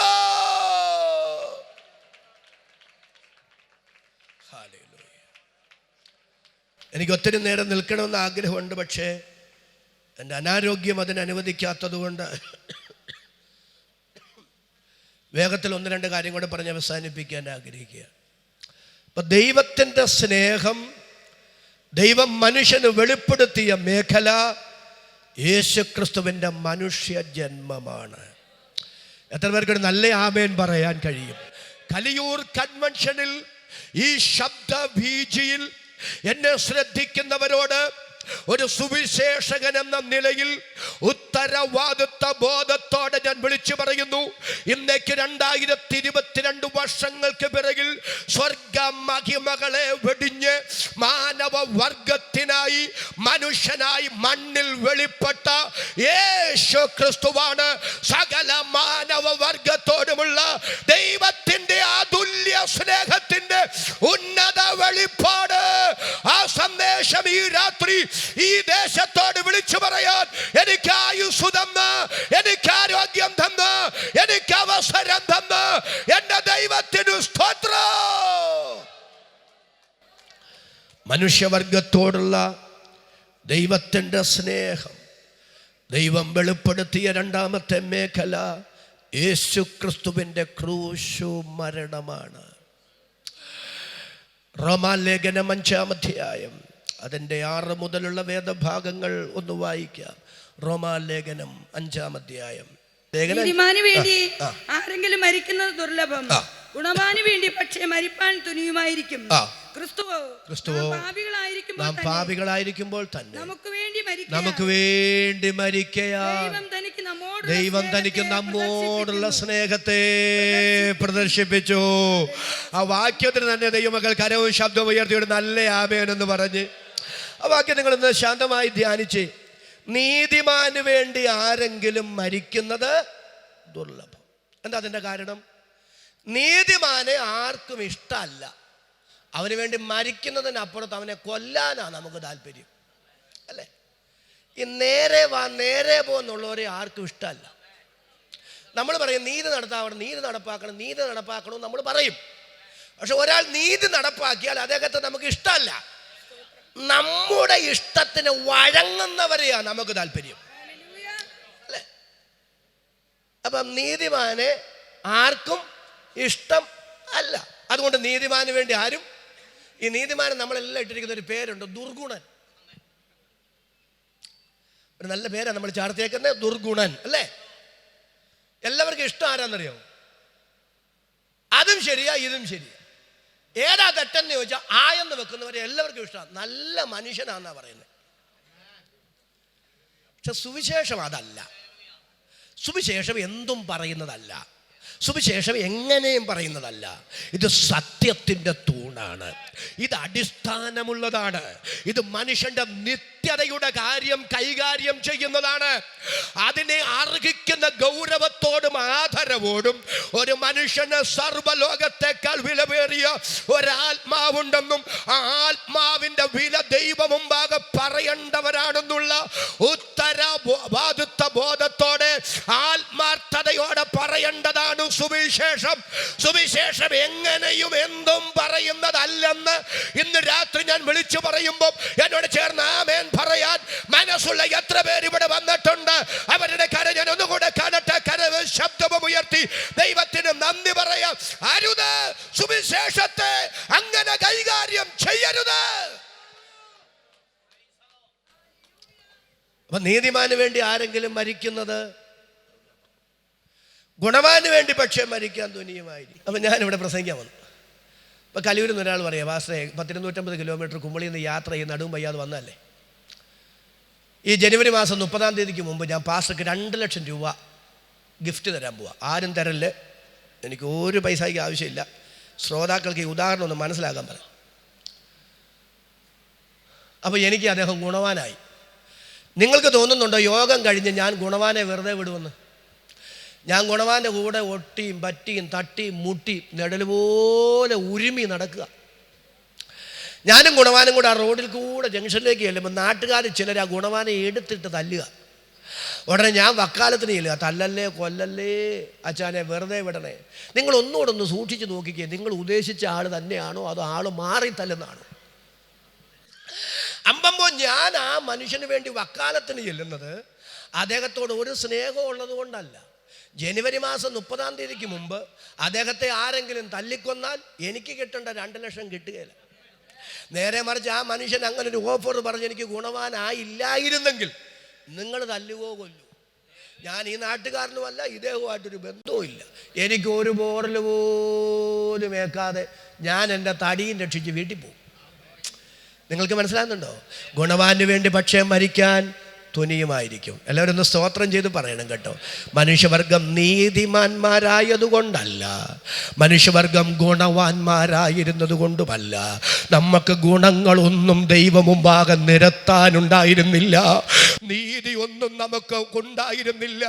നീതിമാനാരുമില്ല, ഒരുത്തൻ പോലുമില്ല. എല്ലാവരും ഒരുപോലെ കൊള്ളരുതാത്തവരായി പോയി, എല്ലാവരും ഒരുപോലെ വഴിതെറ്റി പോയി.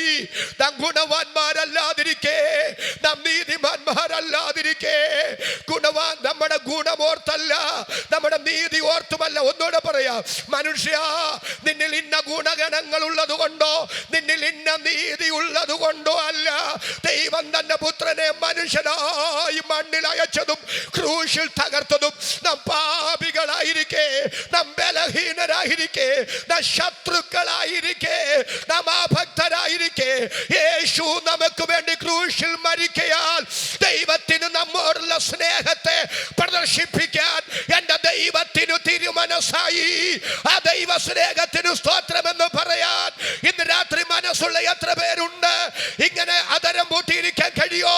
ആ കരവ് ശബ്ദവും ഉയർത്തി ഈ രാത്രി ദൈവത്തിന് നന്ദി പറയാ. നിങ്ങളെല്ലാവരും എൻ്റെ കൂടെ ക്രൂശിലേക്കൊന്ന് വരാം.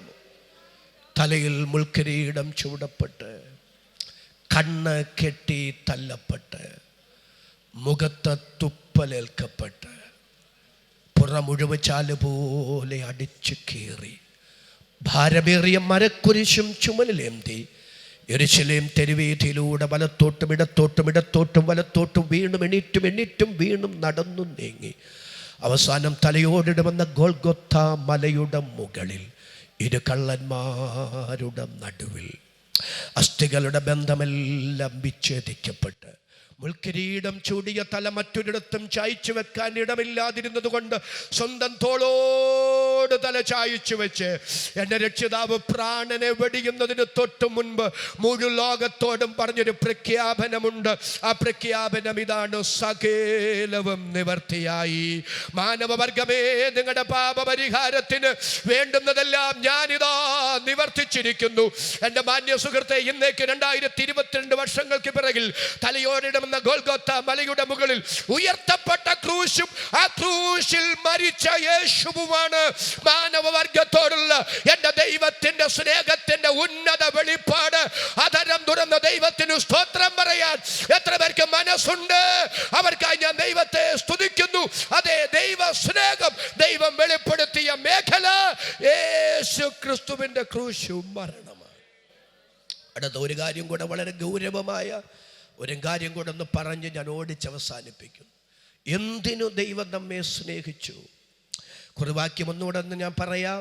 തൻ്റെ ഏകജാതനായ പുത്രനിൽ വിശ്വസിക്കുന്ന ഏവനും നശിച്ചു പോകാതെ നിത്യജീവൻ പ്രാപിക്കേണ്ടുന്നതിന്. ശ്രദ്ധിച്ചു കേട്ടേ, 2 കാര്യത്തിനാണ് ദൈവം നമ്മെ സ്നേഹിച്ചത്.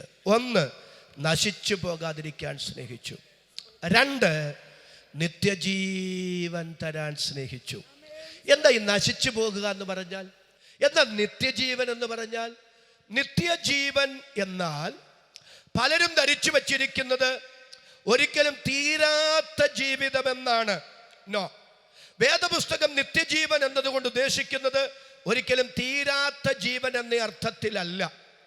കാരണം സ്വർഗത്തിൽ മാത്രമല്ല ജീവിതം തീരാത്തത്, നരകത്തിലും ജീവിതം തീരുന്നില്ല. 2ഉം നിത്യമാണ്. അങ്ങനെയാണെങ്കിൽ നിത്യജീവൻ എന്ന് പറഞ്ഞാൽ എന്ത്? നിത്യജീവൻ എന്താണെന്ന് അറിയണമെങ്കിൽ ജീവൻ എന്താണെന്നറിയണം. ജീവൻ എന്താണെന്നറിയണമെങ്കിൽ മരണം എന്താണെന്നറിയണം. മരണം എന്ന് പറഞ്ഞാൽ വേർപാട് എന്നാണ്. ജീവൻ എന്ന് പറഞ്ഞാൽ ഒരുമിച്ചിരിക്കുക എന്നതാണ്. 3 ജീവനുണ്ട്, 3 മരണവുമുണ്ട് വേദപുസ്തക വെളിച്ചത്തിൽ. ഒന്നാമത്തെ ജീവൻ ശാരീരിക ജീവനാണ്. മനുഷ്യന്റെ ദേഹവും ദേഹിയും ആത്മാവും ഒരുമിച്ചിരിക്കുന്ന അനുഭവത്തിന് പറയുന്ന പേരാണ് ശാരീരിക ജീവൻ. 2, ശാരീരിക മരണം. മനുഷ്യന്റെ ശരീരവും ആത്മാവും തമ്മിൽ വേർപെടുന്ന പ്രക്രിയയ്ക്ക് പറയുന്ന പേരാണ് ശാരീരിക മരണം. 2, ആത്മീക ജീവൻ. ചിന്താശേഷിയുള്ളപ്പോൾ, സുബോധമുള്ളപ്പോൾ ദേഹിയും ആത്മാവും ഒരുമിച്ചിരിക്കുന്ന ശാരീരിക ജീവന്റെ അവസ്ഥയിൽ സുവിശേഷത്താൽ, ദൈവവചന കേൾവിയാൽ, പരിശുദ്ധാത്മ പ്രവർത്തനത്താൽ ഒരുവനിൽ ഉണ്ടാകുന്ന വീണ്ടും ജനനമാണ് ആത്മീക ജീവൻ. അത് പ്രാപിക്കാൻ ദൈവം കൃപ തന്നതിൽ ദൈവത്തിന് സ്തോത്രം പറയാൻ മനസ്സുള്ള എത്ര പേര് ഇവിടെയുണ്ട്? അവർക്കായി ഞാൻ ദൈവത്തിന് നന്ദി പറയുന്നു. അതാണ് ആത്മീക ജീവൻ. 2, ആത്മീക മരണം. സുവിശേഷത്താൽ, സുവിശേഷ കേൾവിയാൽ രക്ഷാനിർണയത്തിന് വീണ്ടും ജനനത്തിന് ദൈവം ധാരാളം അവസരം തന്നിട്ടു. ബോധപൂർവം സുവിശേഷ സത്യങ്ങളിൽ നിന്ന് അകന്നു കഴിയുന്ന അനുഭവമാണ് ആത്മീക മരണം. എന്നാൽ ഇന്ന് രാത്രി ഞാൻ സ്തോത്രം ചെയ്തു പറയാം, എന്തിനാ ലക്ഷക്കണക്കിന് രൂപ മുടക്കി യോഗങ്ങൾ ക്രമീകരിക്കുന്നത്? എന്തിനാ ഇങ്ങനെ വയ്യാതിരുന്നിട്ട് ചങ്ക് പൊട്ടി കർത്താവിനെ പ്രസംഗിക്കുന്നത്? അതിനൊറ്റ കാരണമേ ഉള്ളൂ. തിമോഥെയോസിനോട് പൗലോസ് പറയുന്നു, ഇപ്പോൾ സുവിശേഷത്താൽ ജീവനും അക്ഷയതയും വെളിപ്പെടുത്തുന്നു. ആത്മീക മരണം മാറ്റി ജീവനും അക്ഷയതയും വെളിപ്പെടുത്താൻ വചനത്തിന് കഴിയും, പരിശുദ്ധാത്മാവിന് കഴിയും, സുവിശേഷത്തിന് കഴിയും. എന്നോട് ചേർന്ന് വിശ്വാസത്താൽ അതിന് ആമേൻ പറയാൻ എത്ര പേർക്ക് മനസ്സുണ്ട്? അപ്പൊ ആത്മീക ജീവൻ, ആത്മീക മരണം. 3, നിത്യജീവൻ. എന്താ നിത്യജീവൻ? നിത്യജീവൻ എന്താണെന്ന് ഓടിച്ച് പറയാം. നമ്മൾ എന്തിനാ സ്വർഗത്തിൽ പോകാനിരിക്കുന്നത്? സ്വർഗത്തിൽ പോകാനിരിക്കുന്നത് എന്തിനാണെന്നോ പാസ്റ്ററെ? മുത്ത്, പവിഴം, മാണിക്യം, മരതകം, ഗോമേതകം, പുഷ്യരാഗം, ഇന്ദ്രനീലം എന്നിങ്ങനെ നഖവർണികളോടുകൂടെ തീർത്ത സ്വച്ഛ സ്ഫടിക തങ്കത്താഴിക കുടങ്ങളോട് കൂടിയ പുത്തനാം യെരൂശലേം അവിടാണ്. അതുകൊണ്ടാണ് ഞങ്ങൾ സ്വർഗത്തിൽ പോകാനിരിക്കുന്നത്. വേറെ ചിലർ സ്വർഗത്തിൽ പോകാനിരിക്കുന്നത് അവിടെ സ്വർണ്ണ തെരുവീതി ഉള്ളതുകൊണ്ടാണ്. എനിക്കിന്നും മനസ്സിലാകാത്തൊരു പാട്ടാണ്, പൊന്മണി മാലയവൻ. സത്യത്തിൽ ആ പാട്ട് എഴുതിയ ആൾ എഴുതിയത് പൊന്മാളിക അവൻ എനിക്ക് തരുമെന്ന. പൊന്മണി മാളിക അവൻ എനിക്ക്, പക്ഷെ പാടി പാടി വന്നപ്പോൾ അത് പൊന്മണി. അത് പാടുമ്പം കണ്ടവാനം ആവേശത്തിൽ ചാടുന്നവരെ കാണുമ്പോൾ എനിക്കൊരു പേടിയുണ്ട്. കാരണം ഇവിടെയോ ഇടാൻ പറ്റിയില്ല. അപ്പം പിന്നെ ആ ഇച്ഛാഭംഗം കൊണ്ട് അവിടെങ്കിലും ചെല്ലുമ്പോൾ കിട്ടുമല്ലോ എന്നുള്ള. അപ്പം ചിലർ സ്വർഗത്തിൽ പോകാനിരിക്കുന്നത് അവിടെ സ്വർണ്ണ തെരുവീതി ഉള്ളതുകൊണ്ട്. വേറെ ചിലർ സ്വർഗത്തിൽ പോകാനിരിക്കുന്നത് മരിച്ച വിശുദ്ധരുടെ ആത്മാക്കൾ അവിടെ ഉള്ളതുകൊണ്ടാണ്. വേറെ ചിലർ സ്വർഗത്തിൽ പോകാനിരിക്കുന്നത് എൻ്റെ പൊന്നെ സ്വർഗത്തോട് താല്പര്യമുള്ളത് കൊണ്ടല്ല, നരകത്തിൽ പോകാൻ ഇഷ്ടമില്ലാത്തതുകൊണ്ടാണ്. നരകം അത് ഒഴിവാക്കാൻ ഒരു മാർഗം സ്വർഗമേ ഉള്ളൂ. അതുകൊണ്ട് എന്നാൽ പിന്നെ സ്വർഗത്തിൽ പോകാമെന്ന് വെക്കുകയാണ്. പക്ഷേ മരണാനന്തര ജീവിതത്തെക്കുറിച്ച് പൗലോസ് എന്താ പറയുന്നത്? വിട്ടുപിരിഞ്ഞാൽ, എല്ലാവരും ഒന്ന് സ്തോത്രം ചെയ്ത് പറ, വിട്ടുപിരിഞ്ഞാൽ ക്രിസ്തുവിനോട് കൂടെ. ഇപ്പൊ പൗലോസിന് സ്വർഗമാകുന്നത് പുത്തനാം യെരൂശലേം അല്ല, അതവിടെ ഉണ്ട്. പൗലോസിന് സ്വർഗമാകുന്നത് സ്വർണ്ണത്തെരുവീഥി അല്ല, അതവിടെ ഉണ്ട്. പൗലോസിന് സ്വർഗമാകുന്നത് അവിടെ ദൂതന്മാരുള്ളത് കൊണ്ടല്ല, അവരതുണ്ട്, അവിടെ ഉണ്ട്. മരിച്ച വിശുദ്ധരുടെ ആത്മാക്കൾ ഉള്ളത് കൊണ്ടല്ല പൗലോസിന് സ്വർഗമാകുന്നത്, അവരവിടുണ്ട്. എന്നാൽ പൗലോസിന് സ്വർഗമാകുന്നത് യേശു അവിടെ ഉള്ളത് കൊണ്ടാണ്. അങ്ങനെയാണെങ്കിൽ നിത്യജീവൻ എന്ന് പറഞ്ഞാൽ എന്താ? നിത്യജീവൻ എന്ന് പറഞ്ഞാൽ ആശയം ഇതേ ഉള്ളൂ, ഇനി ഒരിക്കലും എൻ്റെ ദൈവത്തെ പിരിയാതെ നിത്യത മുഴുവൻ എൻ്റെ ദൈവത്തോടൊരുമിച്ച് ജീവിക്കുന്ന ജീവിതമാണ് നിത്യജീവൻ. അത് തരാനാ ദൈവം നമ്മെ സ്നേഹിച്ചത്. അണപൊട്ടി ഒഴുകുന്ന ആവേശത്തിൽ കരമുയർത്തി ദൈവത്തിന് സ്തോത്രം പറയാൻ മനസ്സുള്ളവരുടെ കരജനൊന്നുകൂടെ കാണട്ടെ. കരമുയർത്തി ദൈവത്തിന് നന്ദി പറയാം. അതാ നിത്യജീവൻ, അത് തരാനാ ദൈവം നമ്മെ സ്നേഹിച്ചത്. അടുത്തത്, നശിച്ചു പോകാതിരിക്കാൻ സ്നേഹിച്ചു. എന്താ നശിച്ചു പോകാന്ന് പറഞ്ഞാൽ? സ്വർഗത്തെ സ്വർഗമാക്കുന്നത് യേശുവിൻ്റെ സാന്നിധ്യമാണെങ്കിൽ നരകത്തെ നരകമാക്കുന്നത് എന്താ? നരകത്തിൽ പുഴുവുണ്ട്, നരകത്തിൽ കൃമിയുണ്ട്, നരകത്തിൽ തീയുണ്ട്. ഒരു നല്ല ആമേനെന്ന് പറ. ഒരു കാലത്തൊക്കെ നമ്മുടെ പെന്തക്കോസ്തുകാരുടെ യോഗങ്ങളിൽ സ്വർഗവും നരകവും ഒക്കെ പ്രസംഗിക്കുമായിരുന്നു. ഇപ്പം അതൊക്കെ കേട്ടിട്ട് എത്ര നാളായി. ഇപ്പം പറയുന്നത് നീ വന്നതല്ല, ദൈവം നിന്നെ കൂട്ടിക്കൊണ്ട് വന്നതാണ്, ഇന്ന് പിടിച്ച് മേടിച്ചുകൊണ്ടേ പോകാവൂ. എന്നോട് പിണങ്ങരുത്. പവിത്രമായ സുവിശേഷം പറയേണ്ട വേദികളിൽ ചാകാൻ നേരം ഇട്ടേച്ച് പോകേണ്ടുന്ന ഭൗതിക നന്മകളുടെ അതിപ്രസരണം കൊടുത്ത് മനുഷ്യൻ്റെ വൈകാരിക മണ്ഡലത്തിന് തീപിടിപ്പിച്ച് ആ പൊട്ടിത്തെറികളിൽ ആത്മസംതൃപ്തി കണ്ടെത്തുന്ന ഒരു വല്ലാത്ത വികല ആത്മീയതയുടെ കാലഘട്ടത്തിൽ ഒന്നുകൂടെ ഞാൻ ആവർത്തിച്ച് പറയുന്നു, നാം നിത്യത പറയുന്നില്ലെങ്കിൽ, നാം യേശുവിലൂടെയുള്ള രക്ഷ പറയുന്നില്ലെങ്കിൽ, യേശുക്രിസ്തുവിലൂടെ മനുഷ്യവർഗത്തിന് ദൈവം ഒരുക്കിയ ഇത്ര മഹത്തായ ദൈവ പദ്ധതി നാം പറയുന്നില്ലെങ്കിൽ മറ്റാരത് പറയും? നാം അത് പറയുന്നില്ലെങ്കിൽ ഈ സമൂഹത്തോട് നാം കാണിക്കുന്ന കൊടിയ വഞ്ചനയല്ലേ അത്? സുവിശേഷം പറയാൻ, സത്യം പറയാൻ, നിത്യത പറയാൻ നാമേ ഉള്ളൂ. നാം അത് പറയുന്നില്ലെങ്കിൽ നാം ദൈവം മുമ്പാകെ കണക്ക് പറയേണ്ടി വരും. എന്നോട് ചേർന്ന് ആമേൻ പറയാൻ എത്ര പേർക്ക് മനസ്സുണ്ട്? ഈ നരകം പറയണോ എന്ന് പറയുന്നവരുണ്ട്, ചോദിക്കുന്നവരുണ്ട്, എന്നോട് ചോദിച്ചിട്ടുണ്ട്. പക്ഷെ എൻ്റെ മറുപടി, ഏറ്റവും കൂടുതൽ നരകത്തെക്കുറിച്ച് പറഞ്ഞത് യേശുവാ. ഒരു നല്ല ആമേൻ പറ. യേശു കർത്താവ് പറഞ്ഞ നരകത്തിൽ അവരുടെ പുഴു, നരകത്തിൽ അവരുടെ തീ. നരകത്തെക്കുറിച്ച് ഏറ്റവും കൂടുതൽ പറഞ്ഞത് യേശുവാ. കാരണം ആധികാരികമായി അത് പറയാൻ യേശുവിനെ കഴിയൂ.